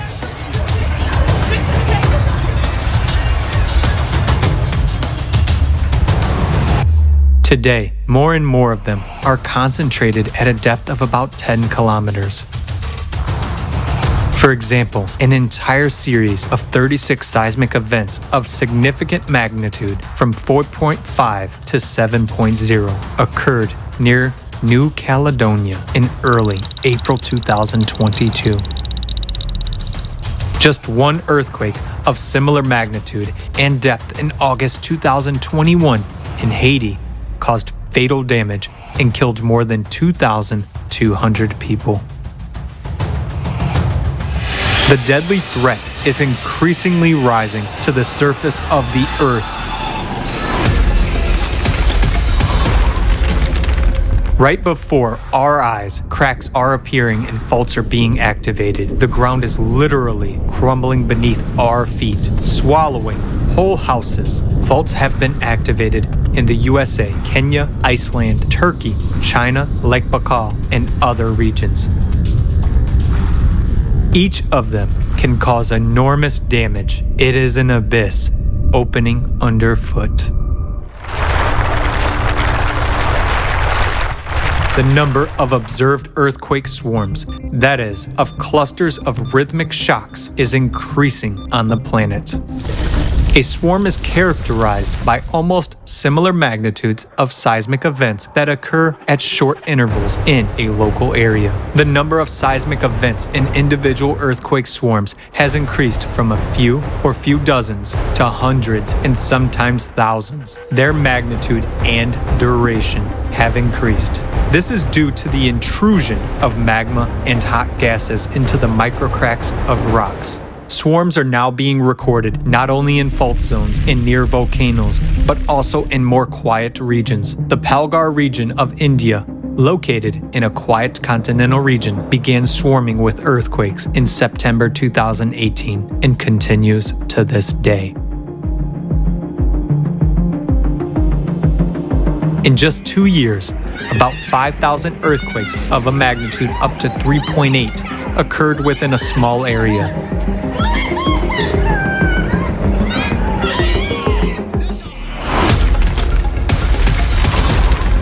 And what has been happening since August 2020 and the Bransfield Strait off of Antarctica has been described by scientists as a huge magma intrusion. Some 85,000 earthquakes have been detected in the first 6 months, with a maximum magnitude of 6. Normally, these processes occur over geologic timescales as opposed to over the course of a human lifespan, said study co-author Simon Scheska, seismologist at the Research Center in Potsdam. Magma is literally devouring the lithospheric plate from the inside, having traveled 2/3 of the way to the surface in 6 months. Only 5 kilometers of rock remain before a catastrophic rupture occurs. And that is just one example. Similar things are happening everywhere.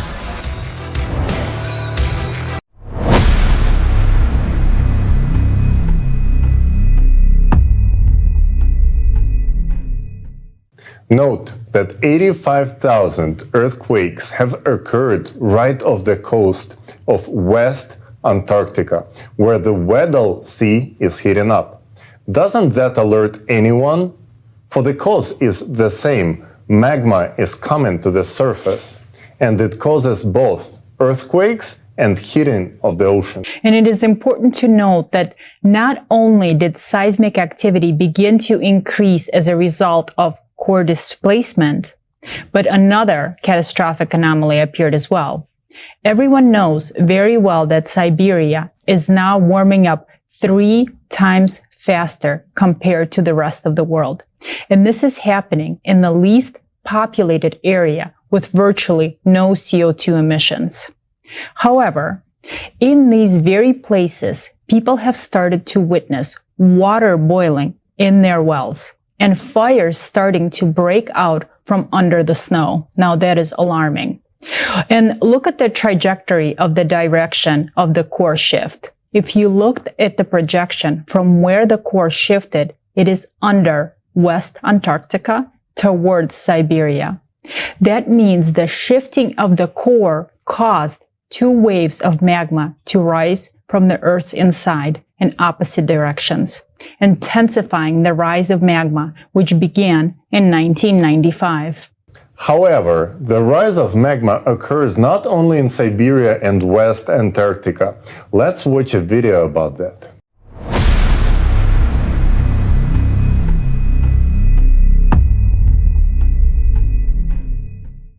In recent decades, the Earth has been accelerating its rotation by leaps and bounds, which means the centrifugal force is increasing.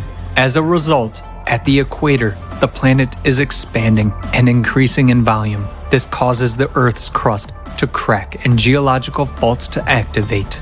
At this time, processes similar to blood cavitation occur in the Earth's interior with magma. Blood cavitation during Caisson disease is a life-threatening phenomenon known to divers during rapid ascent to the surface. Due to the sudden drop of pressure, the dissolved gases in the blood are released instantly, causing the blood to boil. The resulting gas bubbles destroy the walls of the blood vessels. In the Earth's interior, sudden pressure drops are associated with an instantaneous increase in centrifugal forces during a sudden acceleration of the planet's rotation. This causes magma to rush abruptly towards the Earth's surface. Lithospheric plates are destroyed by cavitation, microbursts of active gas-saturated magma. Just as the walls of vessels are fused by the bubbled blood of a diver, this process accelerates itself, affecting deeper and deeper layers of the mantle. That is why we are seeing ever more powerful and deep earthquakes and seismic swarms. The proof that this process is increasing and accelerating can be seen in the massive double deep earthquake in Peru. Meanwhile, the expansion and intensification of the pressure on the crust due to the cavitation of the magma serves to intensify the erosion process. What does that mean for us? Soon, we will see eruptions and earthquakes of a magnitude that our civilization has never experienced before. But an even greater threat is fraught with those volcanoes that have not yet woken up. Giants, such as Yellowstone, Campi Flagre, Elbrus, Lach, Kikai, are called doomsday volcanoes because the eruption of any of them could lead to the extinction of all life on Earth. They have held back the power of the Earth's interior for a millennia, but now they are showing signs of activation. When the magma beneath these volcanoes reaches a critical point, the scale of the catastrophe is hard to imagine. Our planet is splitting apart, yet we are busy with something else.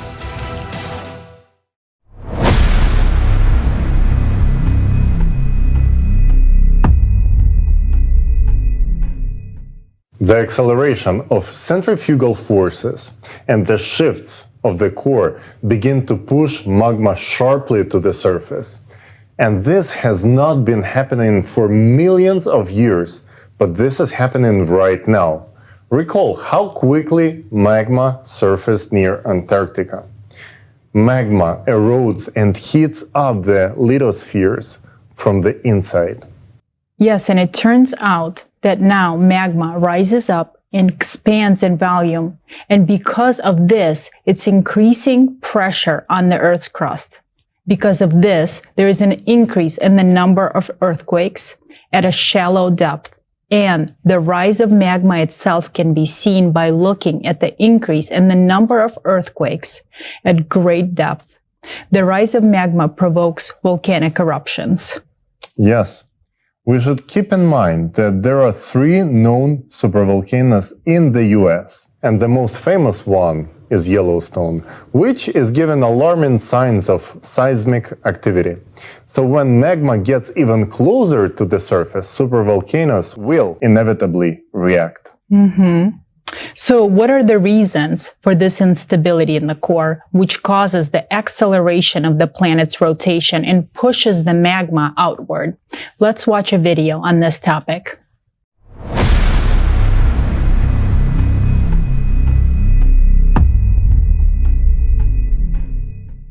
The cycle of terrible cataclysms, which the Earth now has to go through, occurs on the planet every 12,000 years, and it has been described by various researchers in many scientific works and books.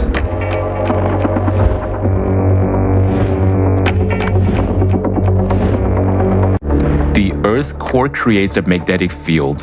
The Earth's magnetic poles are movable. Their sudden shift is called geomagnetic excursion.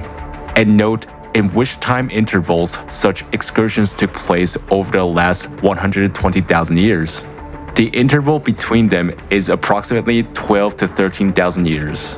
It is shocking that at the same time, there were sharp rises in world sea level, glaciation, and the strongest volcanic eruptions. Each time during such excursions, the magnetic field of the Earth became 8 to 10 times weaker, and this led to an increase in the flux of cosmic radiation. Douglas Vogt, geologist, has analyzed the carbon-14 dating of sediments. The data obtained irrefutably prove that glacial periods have cyclicity of about 12,000 years. You have the Earth's magnetic field reverses, and immediately after that, you have the Ice Age. The reason why the Earth's magnetic field reverses is because of this clock cycle. And also geologists recorded that over the past 2 million years, simultaneously with the glacial periods and polar inversions, there was an increase in volcanic activity. Another proof of the 12,000-year cycle was the eruption of the Toba volcano 72 to 74,000 years ago, and that humanity passed through a so-called bottleneck. In other words, it was one step away from extinction. The most destructive volcanic eruption in history, which occurred in other 12 millennial cycles, were the eruption of Phlegraean Fields, Taupo volcano in New Zealand, Lake volcano in Europe, Mount Vesuvius, Santorini, Ira, and many others. Lava flows, organic material in glacial till and moraine, all pointed to these 12,000-year cycles. Even with the standard deviation in carbon-14 dating, it's obviously that's what's happening. How? Catastrophic volcanic eruptions. Atmospheric temperature changes by 10 to 15 degrees Celsius. World ocean level changed by 20 to 50 meters. Large-scale glaciation that froze such giants as mammoths, and geomagnetic excursions could have occurred almost simultaneously within a short period of time? Since every cycle is accompanied by a change in the magnetic field and powerful volcanic eruptions, it clearly indicates that the cycle is associated with changes in the planet's core, just as it is happening now. Researchers believe that this cyclicity is galactic in nature, that is, it is related to the rotation cycle of the galaxy. Every 12,000 years, radiation from the center of the universe affects the solar system and even influences the sun.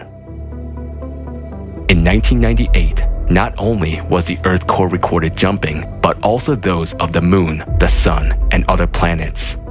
In recent decades, scientists began to record drastic climate changes on all planets and satellites of the solar system, an increase in the number of giant storms and hurricanes, abnormal temperatures, an increase in volcanic and seismic activity. Now, an increased flux of cosmic radiation due to low activity of the sun is detected on Earth. Scientists have found evidence that a similar bombardment by cosmic rays occurred 12,500 years ago. In addition, every 12,000 years, an unknown flow of violent cosmic energy from the center of the universe comes to our planet. This high-energy impact occurs at the micro level and has enormous potential to trigger a shift of the planet's core. Galactic radiation disrupts the life cycles of the biosphere. Trees begin to massively emit more carbon dioxide, whereas swamps emit compounds of deadly gases. This time, Earth may become another dead planet, just like Mars. The planet's immune system is now destroyed by the toxins that our technogenic civilization has excreted. The planet's diseased organism might not survive the enormous stresses which cyclicity creates every 12,000 years. Every 24,000 years, disasters are even more devastating since the solar system gets closer to the radiation from the center of the universe. We're now getting into the point of the near interaction. The planet is living its last years, and so are we, if we remain idle.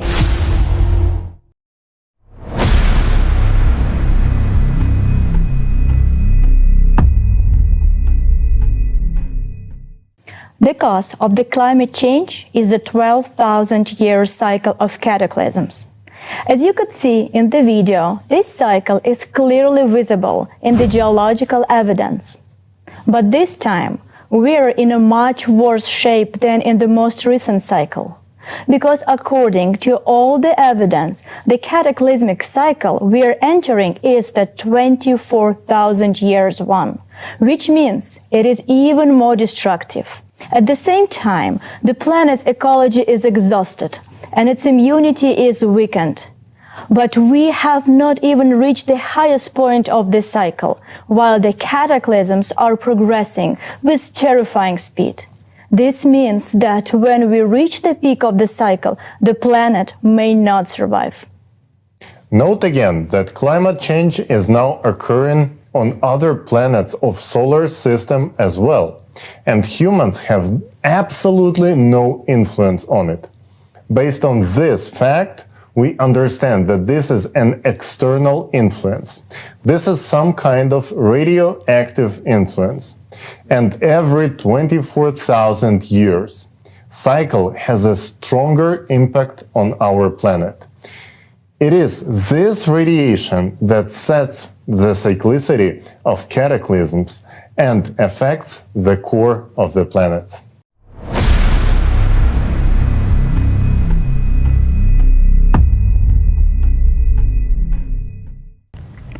We see that the world is on the edge. We see it with our own eyes. Everything around us is falling apart. We, Americans, are losing what we've been building during our lifetime, and we can't hold on to it. It's a tragedy. But what are we doing to prevent it? Nothing. Today, as we face the climate, we are at best only fixing its impact. Have you seen the graphs? Disasters will only keep escalating, and more people will die. And what are we doing? We're just watching, listening to the news and thinking with relief, this didn't happen to me. Isn't that so? But the truth is, by the time we see the tragedy outside of our window, it will be too late to make things right. Tell me, how will you and I be able to make things right when our Earth will turn into Mars? That won't be possible, because there will no longer be people left to make it happen. But is it the fate of Mars that attracts us? Is a red, lifeless Earth our dream? No. Every person wants to live, and so the most important thing for Americans to do now is to survive, to stay alive. But we can only survive if we unite. America is a great country. But where does the essence of greatness of America lie? Is it in the territories, in the soil, or in those who are controlling it? No. America's greatness is in its people, in us, Americans. If there are no Americans on American soil, will there still be an America? Ask yourself this question. And we are heading towards the point where soon there will be no America and no Americans left. Is America's greatness in the nothingness? America means Americans first and foremost. But a true American is the one who always stands up, not only for himself, but for the whole world. The one who seeks to save the whole world. So after all of these facts, any reasonable person would ask, what should I do? And we know what to do. We need to build a creative society. Our only chance of survival is to build the creative society, not just in America, but all over the world. After all, it is impossible to save a particular individual country when the whole world is collapsing. We Americans must set an example to the world and unite, forgetting all strife. Gone are the times of strife, conflicts, wars, personal gain and clan ambitions, and all the other things like that. These times are over. Yes, things are still progressing by inertia, but at this rate soon there will be no one left. So in order for us to save our lives, we will need to change. All people need to start living with a clean slate, to forget, forgive, and never again remember all the things that have divided us, all the things that have hindered us. We have explored many options, and nothing but the creative society can save us. Any other path leads us to certain death. Only in the creative society can we bring together the scientific potential and find an escape from the climate threat. The creative society is the best possible solution for people.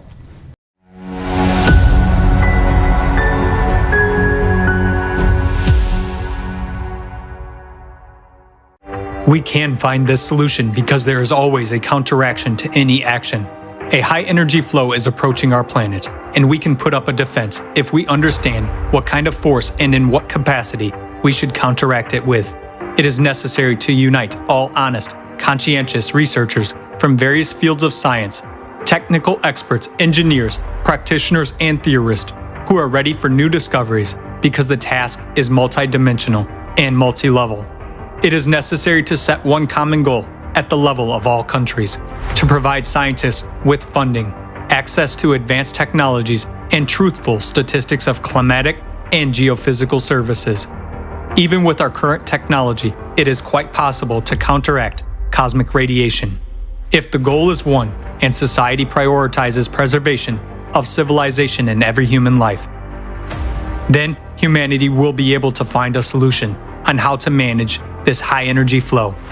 But we have very little time to find the solution. It is possible to unite the scientific potential of conscientious researchers only with the absolute support of the entire society and all countries. There can be no place for competition, private interest, and lust for profit. Openness of information for research may be available only in the creative society format, where there is no reason for wars and conflicts. In order to establish such a format of society, unification of all 8 billion people,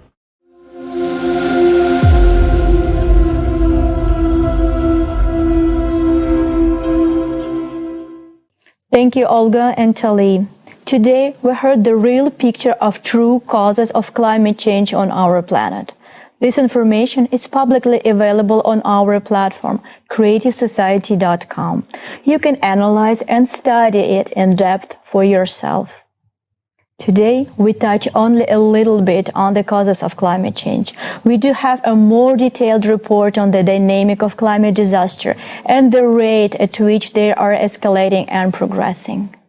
And on November 12th, we will be ready to present it to you. We invite you to the Open International Online Forum, Global Crisis, Our Survival is in Unity. It is a large-scale and unprecedented event organized thanks to the unification of millions of people from 180 countries on the platform of Creative Society Project with simultaneous interpreting into 150 languages. It will be broadcasted on tens of thousands of channels of social and media platforms, TV and radio stations around the world. The event has been initiated and it's being implemented on a volunteer basis by people's own efforts and resources. Organizers of the forum are volunteers from 180 countries. All participants of the forum, including professionals, scientists, and experts, act on the volunteer basis.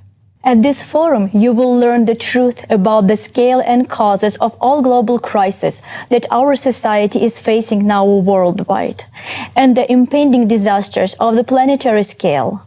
But most importantly, you will be presented with the practical solutions to solve all of these crises through building the creative society. That's really great news. Every human that cares about their own well-being and lives of their close ones should join in and share this information with as many people as possible. Because this is life-saving information that is essential for humanity to be aware of, so we all together could make a right decision.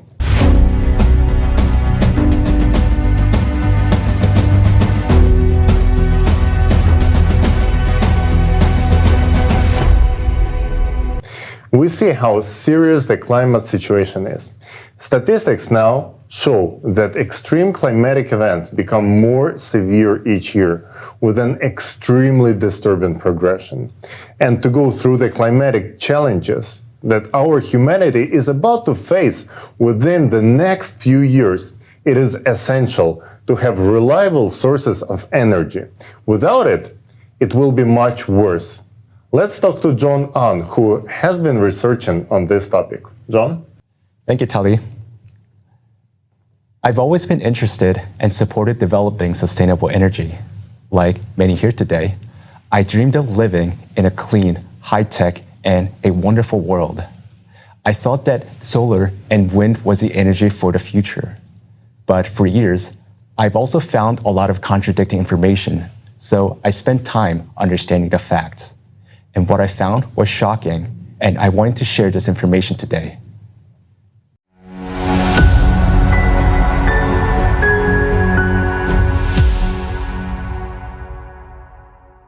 Today, everyone is concerned about climate change.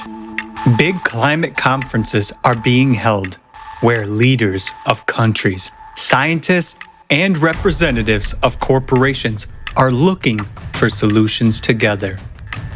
It seems that the problem is about to be permanently solved. We will all tighten our belts and switch to renewable sources. We are assured that if the chimneys or thermal power plants stop smoking, all nuclear power plants are closed, they build solar and wind power plants everywhere on the planet, and everyone replaces gasoline cars with electric vehicles, then by 2050, we will have a carbon-free energy system. This will supposedly save the world and preserve the environment, and everyone will be happy. Therefore, it is suggested that all the best minds and resources of humanity are directed to the development of green technologies. But what are we missing? Will it really save us? With all this, aren't we losing the most valuable things? Time and opportunities. So let us figure it out together, step by step. Today, renewable sources make up about 21% of total energy in the United States. Land footprint of energy systems displaces natural ecosystems, leads to land degradation, and creates trade-off for food production. The so-called green energy requires at least 50 times more land than the conventional power sources to generate the same amount of energy. Currently, solar and wind generate 13% of electricity in the US, and for now, occupy a relatively small area. However, Princeton University studies showed that if 98% of electricity is generated from solar and wind, land footprint will increase by more than 35 times, and this would be taken from the land that feeds us. The green energy requires at least 10 times more materials than conventional power sources. All this continues to contribute to the depletion and pollution of the planet. Solar panels.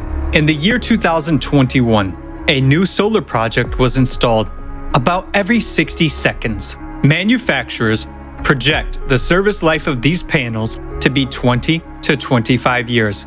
But recent studies have shown that the performance of solar panels is much lower than declared. Moreover, their efficiency degrades every year. As a result, they have to be replaced much earlier, therefore creating more waste than originally expected. Currently, there are no disposal regulations for solar panels in the United States. Most of the solar panel wastes are either exported to third world countries or sent to landfills because it is 10 times cheaper to dispose than to recycle. Thus, by 2035, the discarded panels are expected to outweigh the new units by 2.5 times. Note that the waste from solar panels is 300 times more toxic than nuclear waste. It contains heavy metals such as lead, cadmium, and mercury. These metals can leach out and get into the groundwater to impact human health. As you can see, this only makes the environmental situation worse, and this is just the tip of an iceberg that we have to look into deeper. So, what's wrong with wind farms? Observations have shown that wind turbines alter local climate. A recent study from Harvard University showed that if all U.S. electricity were generated by wind turbines, it would cause a warming of 0.43 degrees Fahrenheit in the continental United States. This is even higher than the average temperature increase on our planet in recent decades. Wind turbines also generate low-frequency noise, which poses health risks to nearby residents. Adverse effects include sleep disturbance, headaches, and cardiac arrhythmia. Moreover, wind turbines are annually killing millions of bats and birds, including slow reproducing species, which negatively affects the ecosystem. At that, we are not even talking about their maintenance, which implies building special purpose vessels, expensive utility high-rises, and constant replacement of blades. Just one wind farm during its lifetime requires more than 350 tons of lubricants, which is equal to 6 railroad tank cars, which are, by the way, also produced from non-renewable resources of the planet. Just think about it. The size of the blades can be as big as the length of a soccer field. And do you know what they are made of? That's right, of that very plastic that we continue to struggle with so unsuccessfully around the world because of their gigantic size and hazardous chemical composition. They can't be recycled. So the classic solution is that the blades are taken to landfills and covered with soil. It is expected that the amount of waste from wind turbines will increase by 20 times by 2050. After all that, do you still think wind power is environmentally friendly?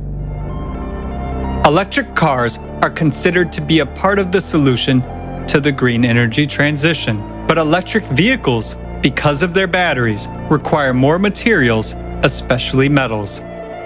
Lithium and cobalt, which are required for electric vehicles, are not used in gasoline cars. By 2030, 300 million electric vehicles are expected to be on the road. So, to estimate the global impact, let's look at the numbers. The amount of fresh water required to mine lithium and cobalt for all those electrical vehicles would equal 750 billion gallons, an amount equivalent to more than 12 years of drinking water supply for the entire US population. And this happens at a time when we are experiencing a shortage of drinking water on the planet. Also, the energy required to mine lithium and cobalt for all these electrical vehicles is equivalent to the annual energy consumption of all the US residents. Moreover, in order to produce cobalt, child labor is being exploited in the Congo underground mines. These innovations are being implemented to supposedly allow us to breathe clean air. All this impact on our society and environment will only worsen over the years. Is this new technology sustainable and environmentally friendly? To summarize, considering all of the above information, we should answer the following questions together. Should we continue to actively develop alternative energy technology if it has so many disadvantages? Is it beneficial for us today, or should we put our efforts to find a more effective solution?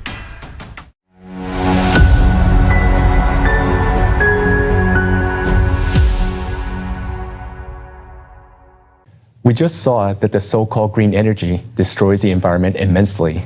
Is that we just don't see what is done behind the scenes. Green energy is not clean or sustainable. Another belief that has been widely promoted is that green energy is cheaper than the traditional sources. Let's look at the official data.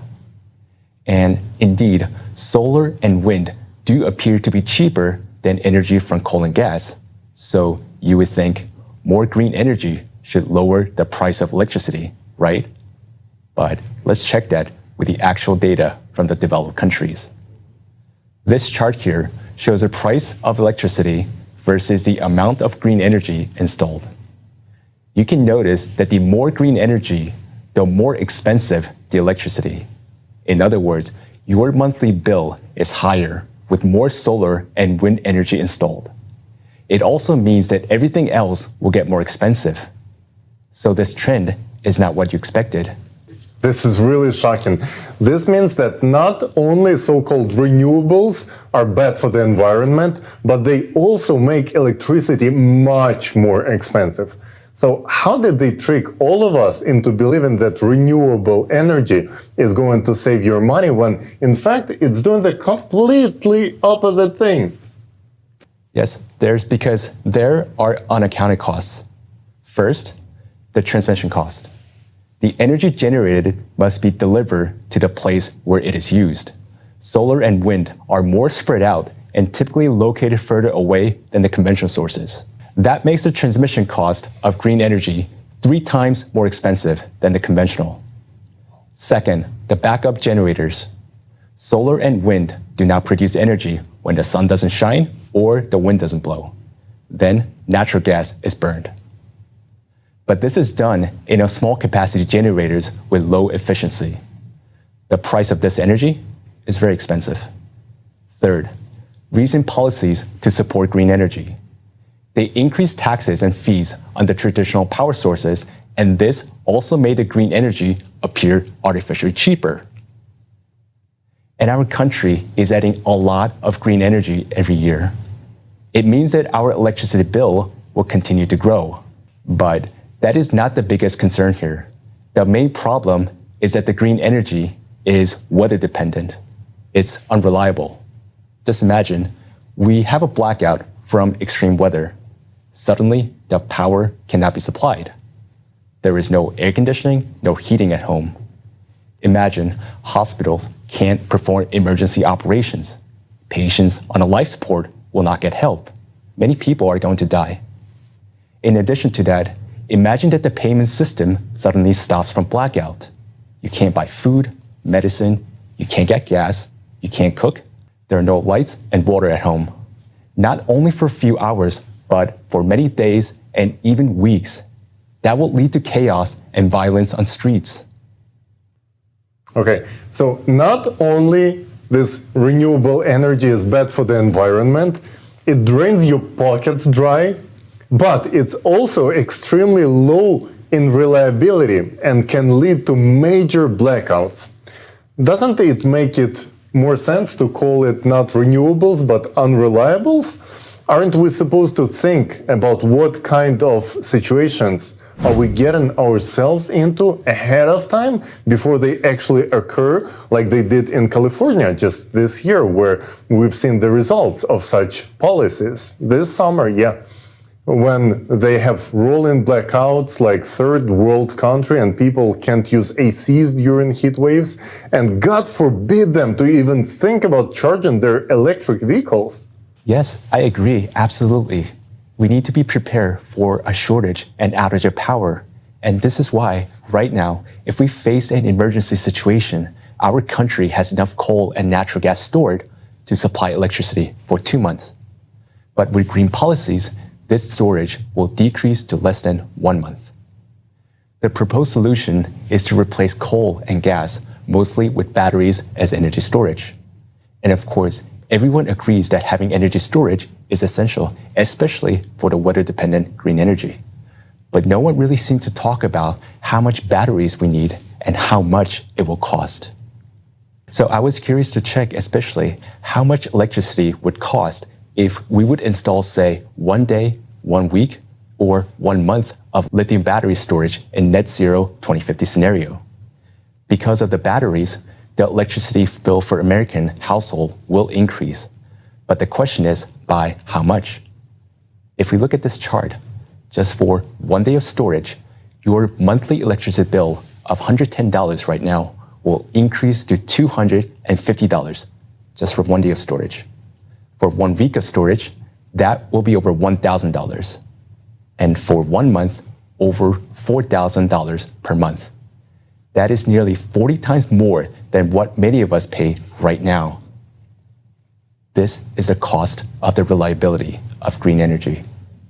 Okay, so $4,000 just to have 1 month of storage. And it is in current numbers. So right, with this inflation that we see right now skyrocketing, the prices might even go even more up, right? But this shows it is unaffordable to have energy reliability with solar and wind. On top of that, there is not enough lithium in the world to build even 1 week of battery capacity. So reliable green energy is not even achievable. We are really shooting ourselves in both legs by killing our reliable sources of cheap energy for an unachievable fantasy. Renewables, unreliables are clearly a threat to society. So who benefits from promoting it? It's clear that for some people, fighting CO2 is a business. Going green actually doesn't help the climate. The climate will change whether we go green or not, because a problem stems from changes occurring in the Earth's core. The important thing now is not to point fingers, but to find a common solution, a more rational and sustainable source of energy. Killing existing sources of traditional energy is senseless and anti-humane. The existing energy system has been providing us with cheap and reliable energy, and we need to preserve what we have. And investing in our reliable solar panels and wind turbine is complete nonsense. But science, it keeps evolving, and we did not reach a dead end. There are already better solutions. This solution is called fuel-free generators, and there are already companies that are manufacturing them. These generators, with just small input of energy, can produce much more energy for more than 20 years. This is a solution that can solve problems of sustainability, cost, and reliability. Now, let us watch a short video about fuel-free generators.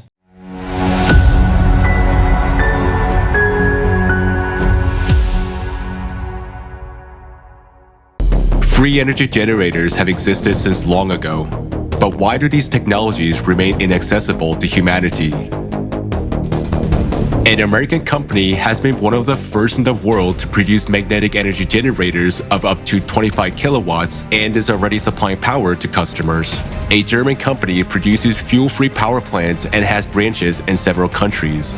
A Korean company has also released a working model of an electromagnetic generator with a capacity of 10 kilowatts. African technology made it possible not only to produce a free energy generator, but also to modernize a vehicle so that it could move without fuel or recharging. Fuel-free generators, FFGs, are power generators with an efficiency greater than 100%, which means they produce more energy than they consume. But the most valuable thing is that this power source generates free and environmentally friendly energy. FFGs may be installed not only in houses and on vehicles, but also on helicopters, planes, and ships. Introduction of FFG technology alone will enable humanity to discontinue using hydrocarbon fuels. Now, let's imagine that every person on the planet would have a fuel-free generator. This means that electricity would become free. We will no longer have to pay for it. But in the consumerist format of society, this would be a great disaster because it would leave millions of people jobless. Those include experts involved in power plant maintenance and gas station employees. Everyone from a director to a janitor at a gas station will lose their jobs. All firms or companies involved in power generation will lose their incomes. While that includes logistic firms, manufacturer of wires, pipes, and even all the machinery which has been necessary for the power plants. Manufacturers, suppliers, and sellers of solar panels won't be needed. Accordingly, hydropower will also be replaced with fuel-free generators, which means that all the employees and professionals who maintain dams will remain jobless. Moreover, this situation will cause a chain reaction. Those millions of people will no longer be able to buy goods and use paid services. Goods turnover as well as manufacturing plants will come to a halt. This in turn will affect billions of people who will lose their jobs and means of subsistence. This will cause a dissonance in the trade and manufacturing sectors, as well as social tension, increasing the gap in society between the poor and the rich. This gap will in turn cause an increase in crime, racketeering, conflicts, confrontations, and discontent with authorities. People will take it to the streets. After all, hunger is the strongest incentive to commit illegal and inhumane acts. All this will lead to chaos. This crisis will affect all countries in general. They will begin to solve problems by force, and this will cause the death of billions of people. All in all, there is a paradox. Introduction of a simple technology that can improve people's lives will lead to a worldwide disaster. However, it is not technology that is a problem, but the state of society today. Thus, we have considered a scenario of events in the consumerist format of society. But there is also another scenario. If we change the format to a creative one, this kind of technology will be quite beneficial. In the creative society, the economy cannot become a threat to the lives of millions of people because the value of human life is a top priority and all conditions of existence are aimed at improving the quality of human life. But that's a different scenario, a choice which has yet to be made by people.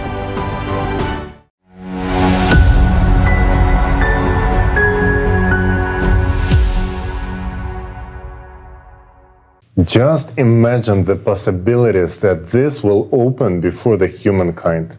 Energy demand and processes will no longer be an issue. Plastic recycling for a clean environment, growing foods indoors using desalination of water to provide enough food and fresh water for everyone. It will be a paradigm shift. And this is only in our power to make this energy available for everyone. And this is only the beginning. Preventative care that will keep us healthy, life elongation technologies, crisis-free and inflation-free economy, universal basic income, and even space exploration. The possibilities are really limitless and will be available for each person because the format of a creative society creates conditions for humanity to thrive. Let's talk more about how implementing creative society worldwide will benefit all of the humankind.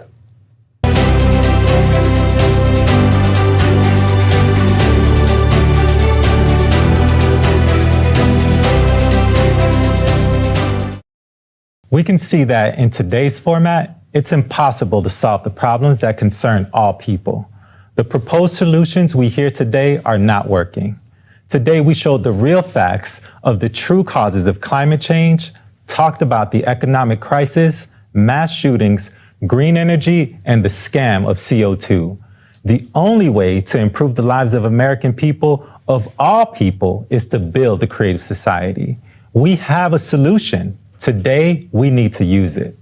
The creative society is a format where life, freedom, safety, and well-being of each individual are of the highest value, not on paper, but in practice. Society where power of one person over another is absent.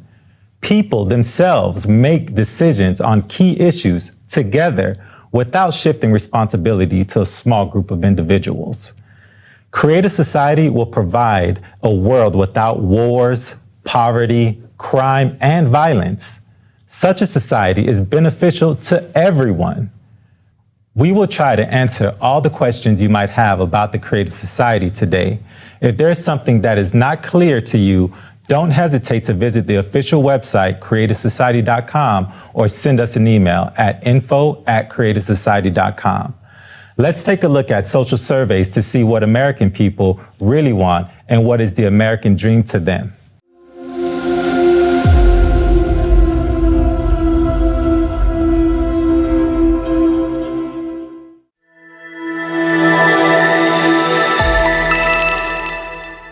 For me, the American dream is, it's just like a land of opportunity. You can do what you want, you can hang out with people you love, You can share all those experiences with others in so many amazing ways. Okay, so no one has to work 40 hours a week and barely be able to afford their rent or their bills, or not even only 40, like sometimes 80. Or healthcare.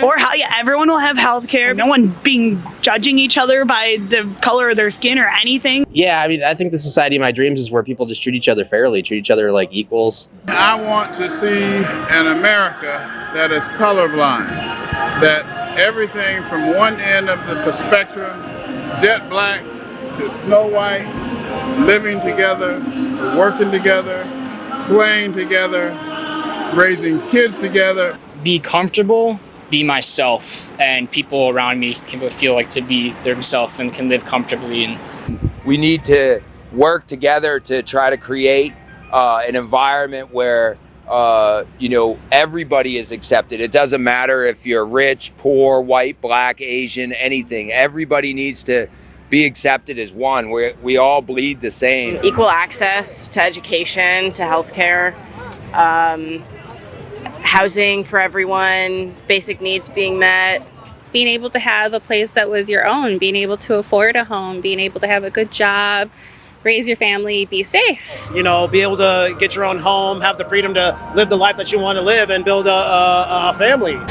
My American dream is for my grandchildren is to be safe, out of harm's way. There would be a lot more stability in society, and I think in a safe and happy world, we would all be able to have our voices be heard.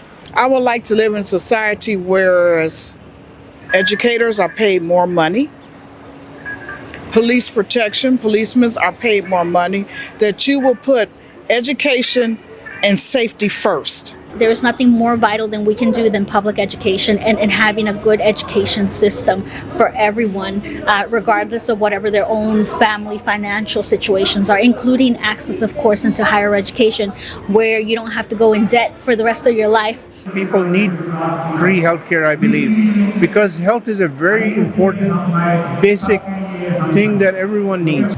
If I lose my job and my health insurance, I want to know that if I get cancer, I'm going to be okay. Just a place where we can feel safe. High quality, equally accessible healthcare for all. I would love, not with just America, but with world peace. Peaceful, all living in harmony, doing whatever they want, no judgment. Being able to comfortably take my kids out and not worry about them walking somewhere and feeling unsafe. I can go to the grocery store and not be afraid that I'm going to get shot. Freedom and safety is like something that everybody deserves and desires, and not have to worry about money. Being able to live without working. For me, the American dream is political freedom. We should have our liberty, and we should have all of our freedom that is guaranteed in the Constitution. It's freedom to own business. Well, I think a lot needs to change economically with respect to class and the redistribution of wealth. Our tax system, the way our government operates. To be rich, make money. Well, I would say just time freedom, financial freedom, because everything that is revolved around money.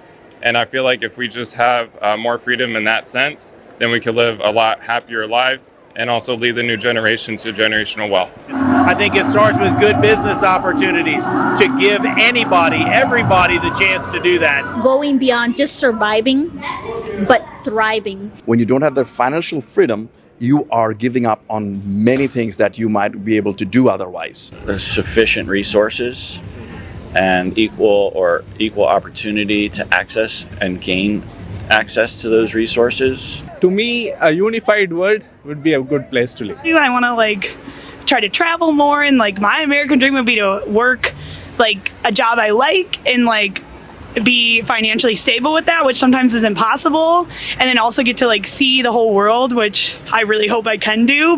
Living your best life. I guess world peace.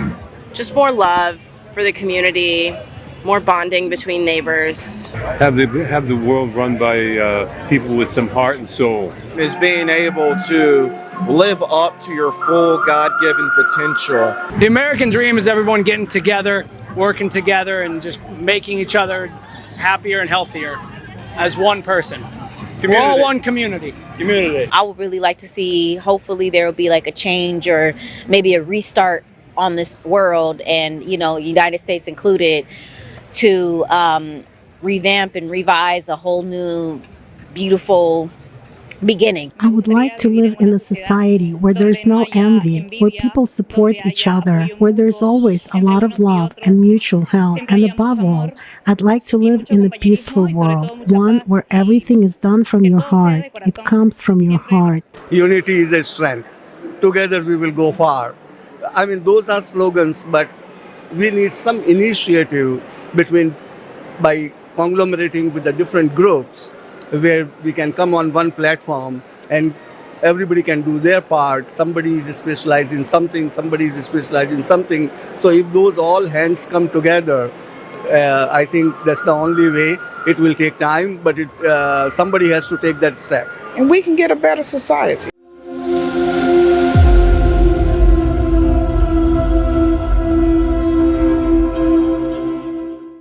Hey, what's up, guys? It's Roy Star Sound Sick here.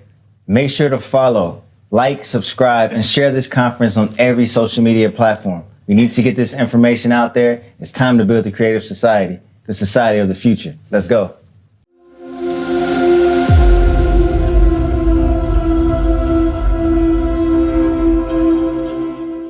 Wow, I can definitely see myself wanting the same thing, freedom and equality. I would like to have enough time to work on things that I like and be sure that my kids have their needs covered. All people need to have financial freedom. Me too. I would love to live in a safe country, knowing that my kid is safe and is growing up in a violence-free world, in a peaceful society. Definitely a peaceful society in which my children are guaranteed to have a great education so they could fulfill their potential to the maximum and contribute to society. Let's make the world a better place. Yes, and for me, healthcare is very, very important, and I would like to see our society being healthy, where all of us are taken care of, the world where all the diseases and sicknesses are being cured, and our high-quality healthcare is available to everyone. Well, you can see that we're all not that different after all. In fact, we all really want the same thing. And the essence of it can be described in two simple words: the creative society. Let's take a look at the benefits which we all will receive in the creative society and compare it to the American dream.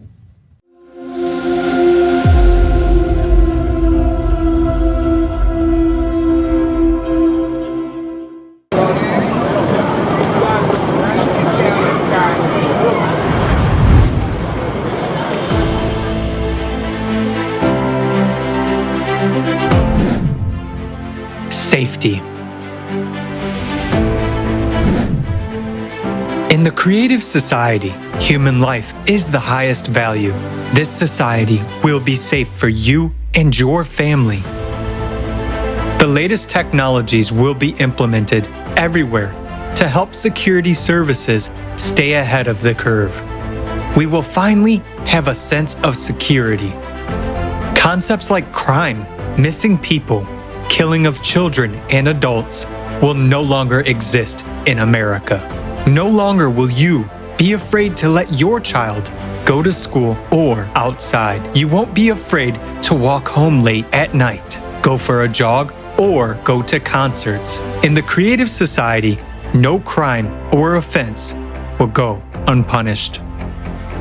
In the creative society, the safety of each person is the highest priority. Healthcare. In the creative society, healthcare will be top-notch and free for all Americans. Imagine artificial intelligence that incorporates the expertise of all the best doctors in history. It controls high-tech robots that perform tasks of any complexity. These cutting-edge technologies make healthcare in the creative society of a high quality. Right now, health is a commodity, whereas in the creative society, everyone's health is a priority. After all, we benefit from the fact that every person is healthy and we have a healthy nation. Thanks to the development of nanotechnology and artificial intelligence, epidemics, cancer, diabetes, asthma, and all other incurable diseases will be a thing of the past. The very approach in healthcare will change, as it will be aimed at preventing diseases. And in general, we will finally get real treatment and real recovery. With such a development in healthcare and technology, it is quite possible to prolong human life beyond the species limit. The Creative Society is all about healthy and happy people. Education. In the Creative Society, education at any level will be free and available to absolutely every person. Thanks to a new approach to education and advanced technology, you will be able to study and learn new skills anytime and anywhere, as well as easily change careers. Education will no longer be a chore. The process will be engaging and exciting. For example, with the help of VR glasses, you will study the human body from inside, traveling among molecules. In the Creative Society, you will be able to study at any university in the world and learn any profession you want. Economy. No inflation. The first thing that will happen in the Creative Society is writing off all debts and loans from private individuals, abolition of real estate taxes and personal property taxes. There will be no loan interest rates. We will start with a clean slate. All of this will be possible due to a new format of economy that will be designed to benefit the interest of every American. It takes the financial burden off of every family. Workday. By birthright, all American citizens, regardless of their status, age, gender, or race, are guaranteed a monthly universal basic income that will provide for all of your essential needs. And if you want a better life, a bigger house, or a premium car, an airplane, or a yacht, you will be able to easily afford it by working just for 4 hours, 4 days a week. You will have a job that you like and enjoy, one that you really love, and in which you will be able to fulfill your potential to the maximum. All the hard, monotonous, and damaging human health work will be performed by robots and automated systems. This is already being gradually implemented, but in the consumerist format, its large-scale implementation threatens with mass unemployment and the collapse of the economic system. Yet, this is not the case in the Creative Society. It will only benefit humanity. After all, technology will be available to all people. All these innovations will give us a lot of free time. Finally, fathers and mothers will be able to watch their children grow up and spend as much time with them as they want. People will have time for everything: hobbies, self-development, traveling, learning new skills, and a lot more. The Creative Society gives people free time. Every working American will have at least 2 months off. You want to go with your whole family to the Maldives or anywhere else in the world to see some places of interest or visit relatives on other continents. No problem. You'll be able to really spend your vacation the way you want to, rather than opt for what you can afford. Traffic jams. Free roads. It's real. And most importantly, safe ones. There will be no accidents, and we will be able to solve the issue of traffic jams. You will no longer have to waste your time. Every city will have a smart system connected to all cars via artificial intelligence. This system helps regulate and control traffic on the roads and calculate the best routes. Cars in the Creative Society will be able to block the engine start if the driver is intoxicated, analyze facial expressions, detect driver drowsiness and distraction. In case of a threat, the car will signal the driver. If they do not react, the car will turn on the emergency lights, head to the side of the road, and stop. Alert the driver of danger and take control in a critical situation. In the Creative Society, Everything is built around the comfort and safety of humans. Housing. The good news is that we can provide every American with free housing. We already have a huge amount of breakthrough technologies. Some of them already allow us to build comfortable housing quickly and efficiently. In the Creative Society, every American will be provided with a minimum of 650 square feet per person, absolutely free by birthright. If you have a family of 4, you are provided with a house of 2,600 square feet. No mortgage, no rent to pay. You won't have to pay utilities or property tax. The house will be equipped with the most advanced technologies available to society, and that means that all household chores such as washing, cleaning, ironing, and cooking will be done by robots only, which will do that quickly and perfectly. Human beings are not slaves. Human beings should live a free and happy life. Equality. In the Creative Society, all people will have equal rights. There will be no racial division. In the Creative Society, you will have rights in actual fact, not on paper. Ecology and food. In the Creative Society, thanks to the unification of scientific potential, we will be able to solve many problems related to ecology and climate. We will finally have clean air and clean water. Food will be healthy, delicious, and of high quality. You won't have to worry that you'll put on weight and that food will negatively affect your health. Sounds unrealistic, right? Many of us achieved our dreams through hard work and sacrificing the time with our families. But now, we can build the world we all dream about without sacrificing anything. It will be the kind of world we want because we are Americans and we can do it. If you are a true patriot of your country, let's build together this society where every American is happy. Let's give all the people of America the American dream. That is true heroism. We must set an example to other countries because we are the future. We must set one goal for all of America. Join the efforts and act on our desires. We were the first to land on the moon, and we will be the first to build the Creative Society.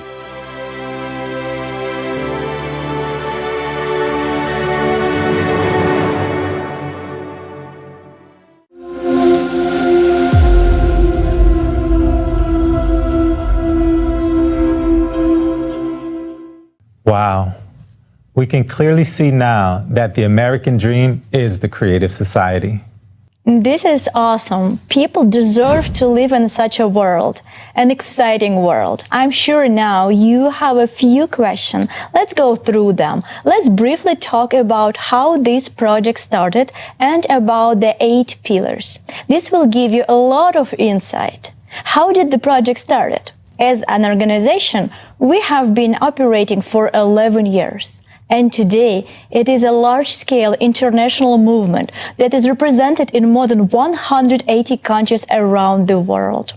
For 10 years, together with volunteers and experts, we have been conducting extensive analytical work and numerous social studies and surveys around the globe. Millions of people from more than 180 countries have been interviewed, and experts from a wide range of fields have been consulted.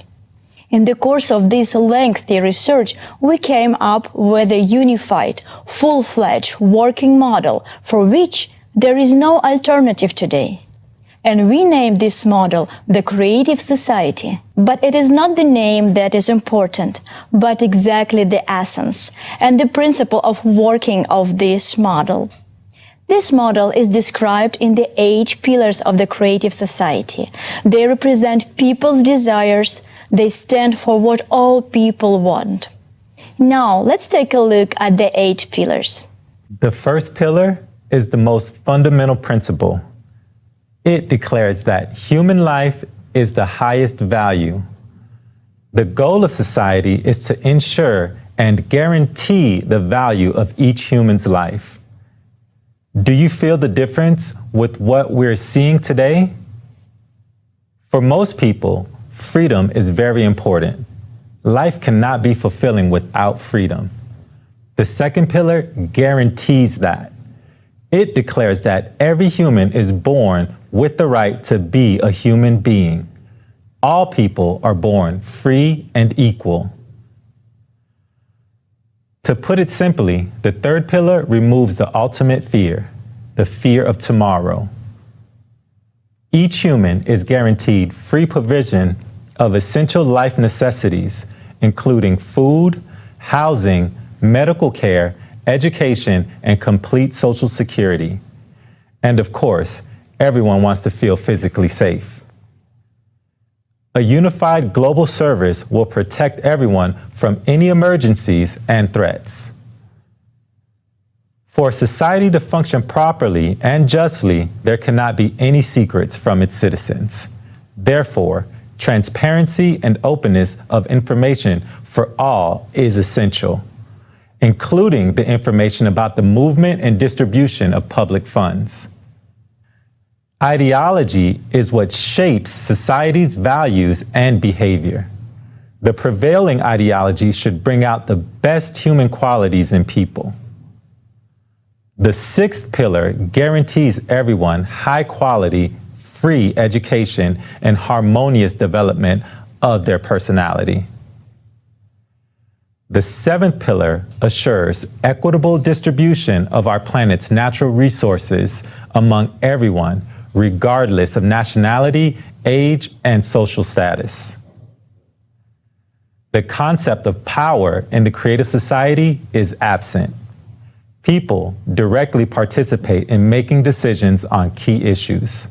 As you can see, these are the core values that are universal to all people, regardless of skin color, nationality, religious, political, or any other affiliations. They are just as universal as the core values that the founding fathers built our great nation on. And we should be the ones to give a new life to these core values. The definition of a true freedom, liberty, and justice. If we implement 8 pillars on a legal level as part of the Constitution, it will guarantee prosperity to each American for many generations to come. This will give practical ability to use our rights. Thank you so much, Roy, for such a great news. We really like that. And right now, dear friends, let's hear about the Creative Society from a respected oncologist from Kentucky. Dear Dr.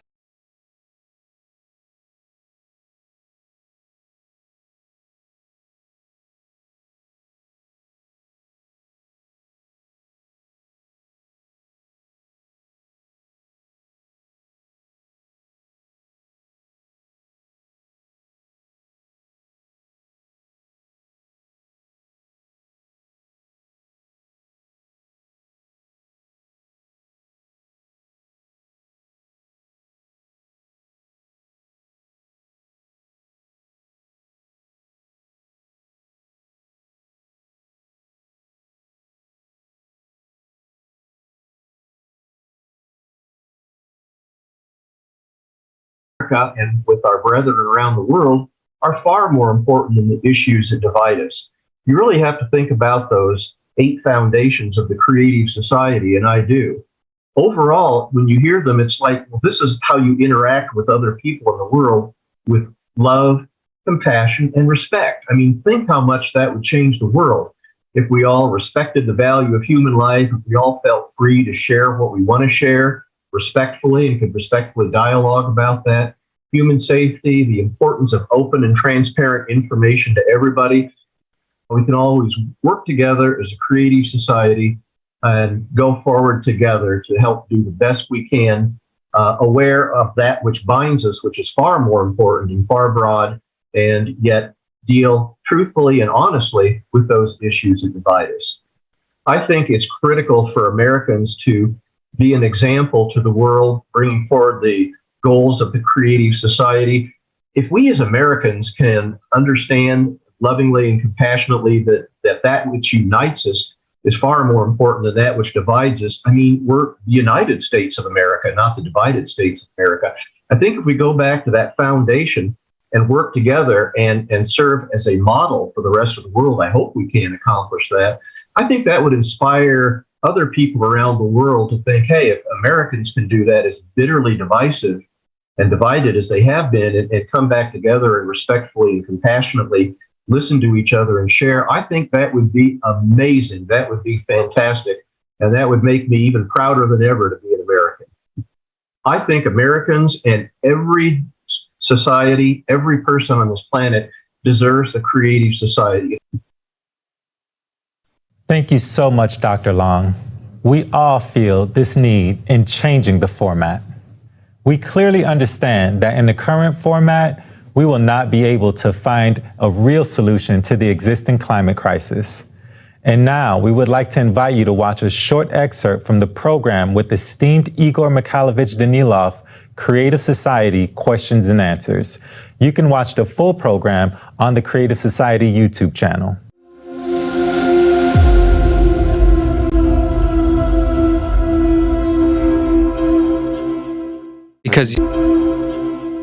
Because unification in the creative society implies unification on an idea, on the improvement of the quality of everyone's life, our life and your life, friends. It is directed precisely towards making life better, more beautiful, and safer. Excuse me, I will say it straightforwardly and simply, so that you, my friend, can live in a safe world, so that your life is valued more than anything else in the world. We should unite precisely on that, you see? Not just your life, but the lives of your loved ones, your family, and friends. That's what unification is all about. To build a world where no one ever feels hungry, simply so that everyone has enough water, food, and clothing. The creative society unites the whole world. It makes the whole world one big family. But the creative society is for each and everyone, you see? This is the paradox of the creative society. It is for all of us. But at the same time, it is for you, my friend. First and foremost, it is the format that can make your life beautiful, happy, and absolutely safe. And most importantly, the only option that is acceptable to all of us is that format of the creative society in which we can find what we can use to oppose climate change and how, in reality. And in reality, we will be able to preserve our planet and save our lives together with you, friends, the lives of each of us. So is it worth doing it or not? Yes, of course. Of course. And you know, as of today, there are a lot of people who understand and know that. First and foremost, a lot of intelligent and literate people, and not indifferent to their own lives and to the lives of their relatives and friends. So they, first of all, know and understand what is happening to the climate in reality.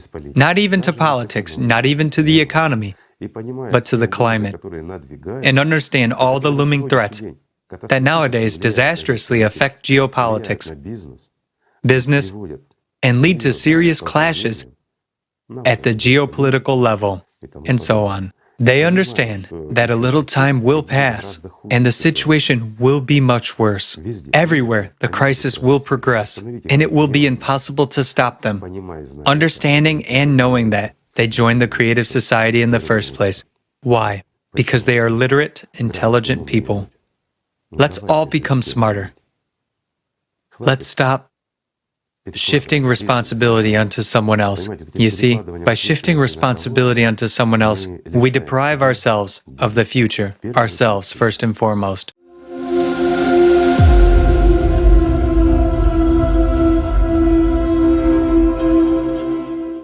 Isn't it amazing to know that there's a way out?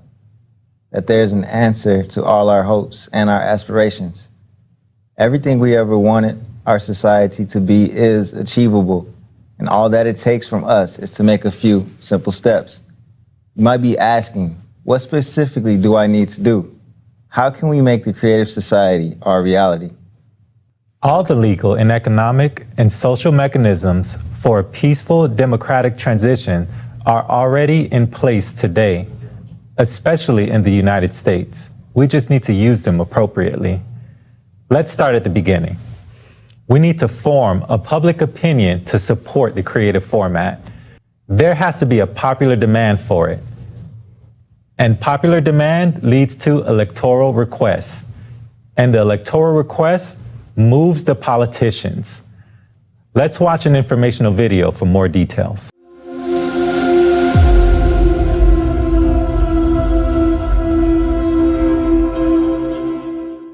The first and most important step in building the creative society is to let everyone know that such a format exists and the tremendous benefits it will bring to every single person.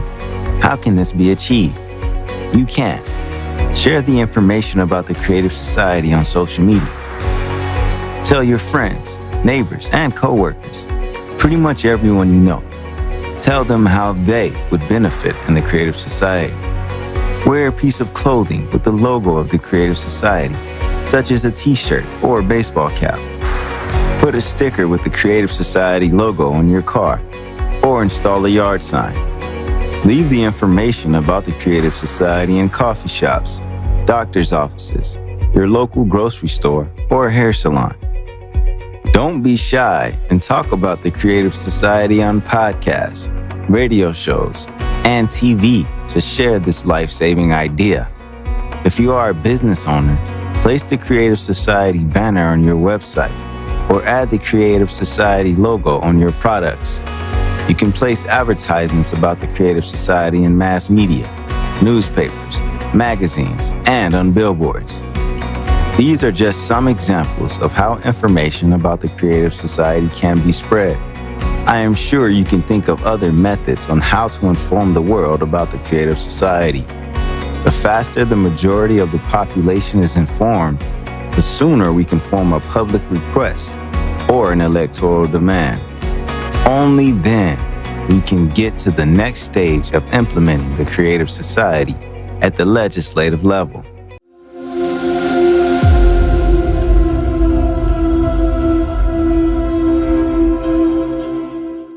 Okay, so now let's move on to the next question that people might have.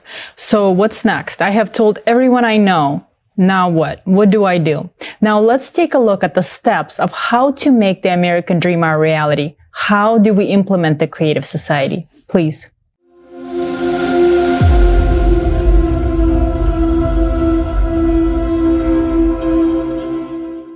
Once you learn about the Creative Society, visit the website creativesociety.com and click the Join Us button to select one of the following options. I support building the Creative Society, but I am not yet ready to officially support the electoral platform.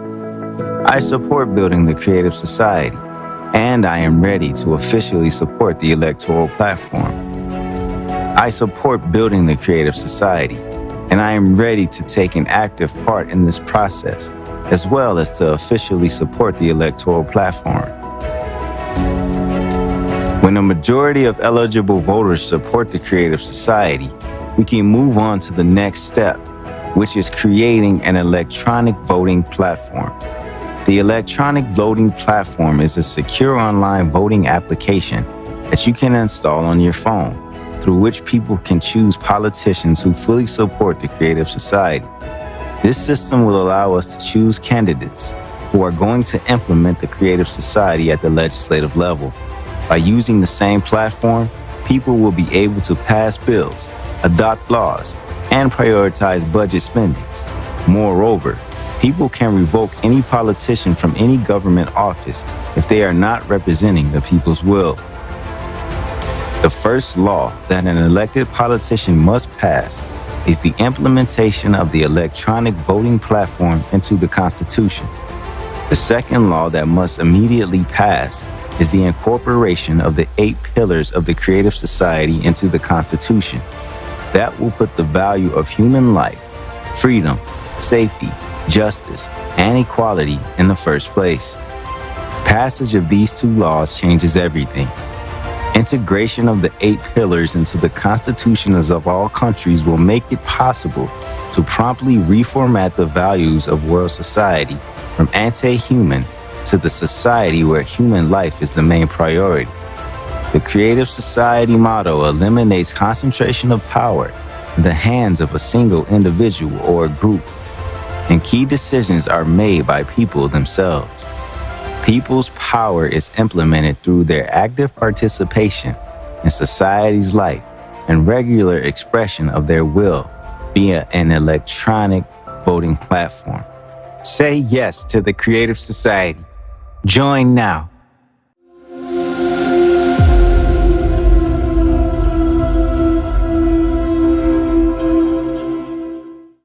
Our friends had a chance to speak with the experts. Let's hear from Professor of Political Science at Shippensburg University, author and political commentator. She will explain to us how amendments to the Constitution can be passed. The pillars of the Creative Society are so idealistic and wonderful and are built upon mankind's best virtues. And I think in an ideal society, in a creative society, the best of us would encompass all of these. We would be creative. We would have justice and equality for all. We would have transparency and openness. We would have safety and freedom, and we would value all lives. And I think that in America, our freedoms sometimes bump up against the freedoms of somebody else. That is another human quality, which, avarice and greed and jealousy, those qualities are not the ones of angels.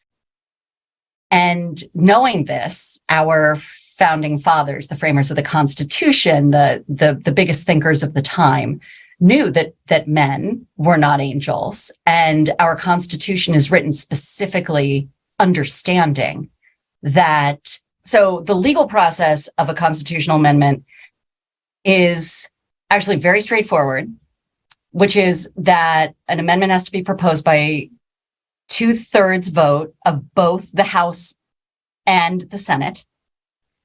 And then 3/4 of the state legislatures have to pass it as well. So put another way, 67 senators would have to agree to it. And I think it's 435. I think it's like 308 or something like that. I think it's that. Of the House would need to agree to it as well. But let's just say that we could aim for that and that it's possible. Then it would have to be 2/3 of the states as well. There are 50 states. And, so math is not my strong point, but it would have to be 34 states. Okay. If that, again, if that's what your goal is, then that's the process. And it's an uphill battle because the Constitution has been amended a total since 1789 when it was ratified, a total of 27 times. The first 10 we got for free in the Bill of Rights.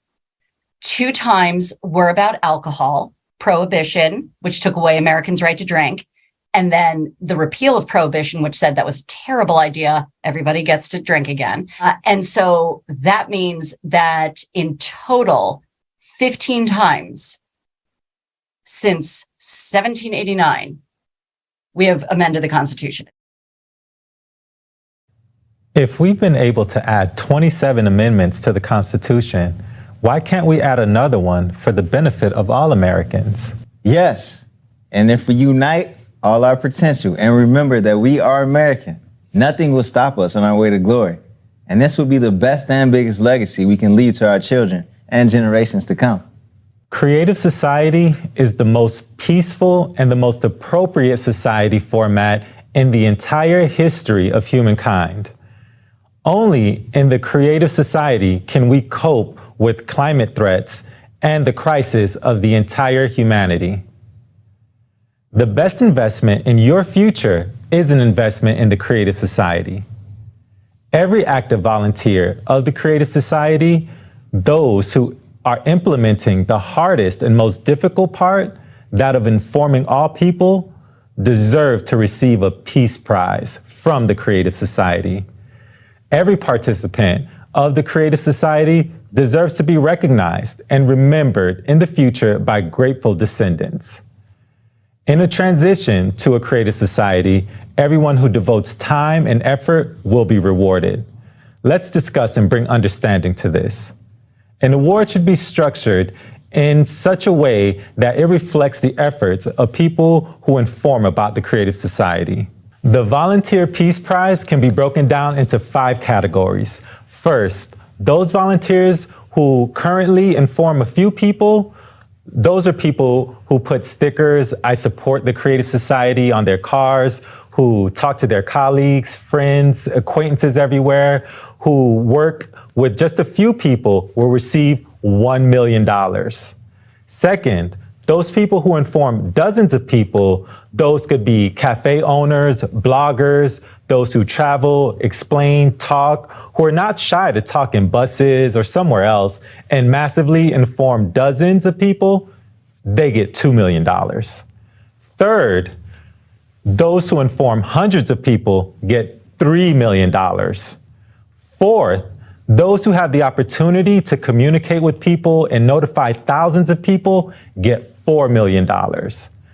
Fifth, those who are able to inform millions of people, bloggers with multi-million followers, people who speak on huge platforms, who participate in conferences, singers who create concerts watched by millions of people, they will get $5 million.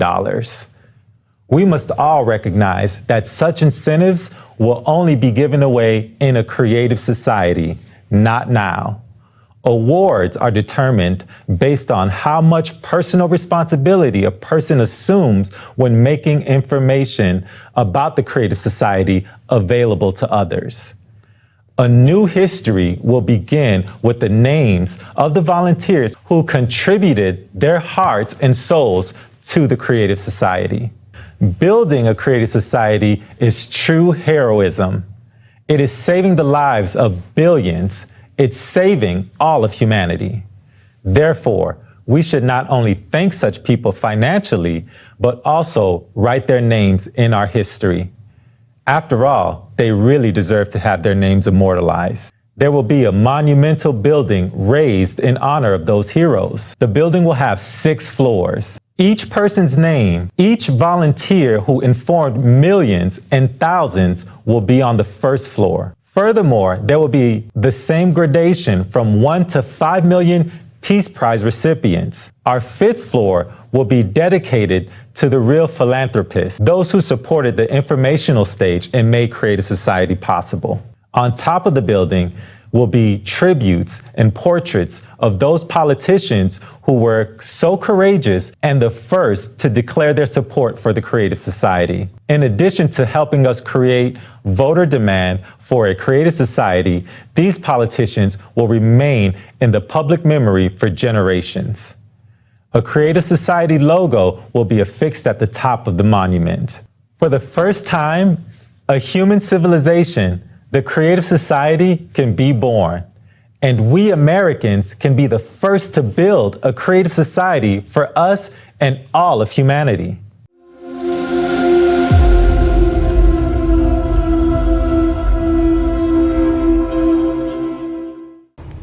Today's conference gave us a perspective on the abyss into which we're hurtling at full speed. We have learned the truth about the causes of climate disasters and the facts that we have very little time left. But despite the gravity of the situation, we have a chance. It's the shame not to take advantage of it. We, Americans, can change everything. We want to live freely, without fear, to have opportunities to develop, to live without lies and manipulation, in a sustainable way, without crisis. We want to live in peace and harmony, to take an active part in the development of society. We want to live in a society that is based on equality and justice, and where the highest value is the life of every person. All of this is our American dream. The American dream is something unattainable for us Americans, like a horizon that only a chosen few can reach. And for the first time, it is very close for each of us, and that is the creative society. The creative society is a model that is fully consistent with our American dream. And if we look more broadly, it is the dream of every person living on this planet. Think about it. While we have the opportunity to live in a beautiful creative society, we still continue to maintain this deadly consumerist format. This is simply absurd. The only people who do not support the creative society are those who do not yet understand what it is. Some people think that the creative society is a revolution. No. The creative society is the refusal of revolutions. There will never be any more revolutions except scientific and technological ones, which should be a continuous and natural development in the creative society. The creative society is the way of evolution. We have always been a leading country and should remain such forever in people's memories. It is with us, Americans, that the building of the creative society must begin. We must be leaders in building the creative society. We must be an example to all of humanity. Americans are the locomotive that had always pulled the whole world towards prosperity. Today, we are faced with the fact that the climate has destroyed all the bridges in our path, and now humankind is doomed. But we can turn our locomotive towards the creative society and save ourselves and the world. Our Hollywood movie heroes have saved the world many times. But now the time has come for real heroes, for the entire human race faces a real threat. Who can do it? No one but us. And that should be our encouragement and our motto. No one but us.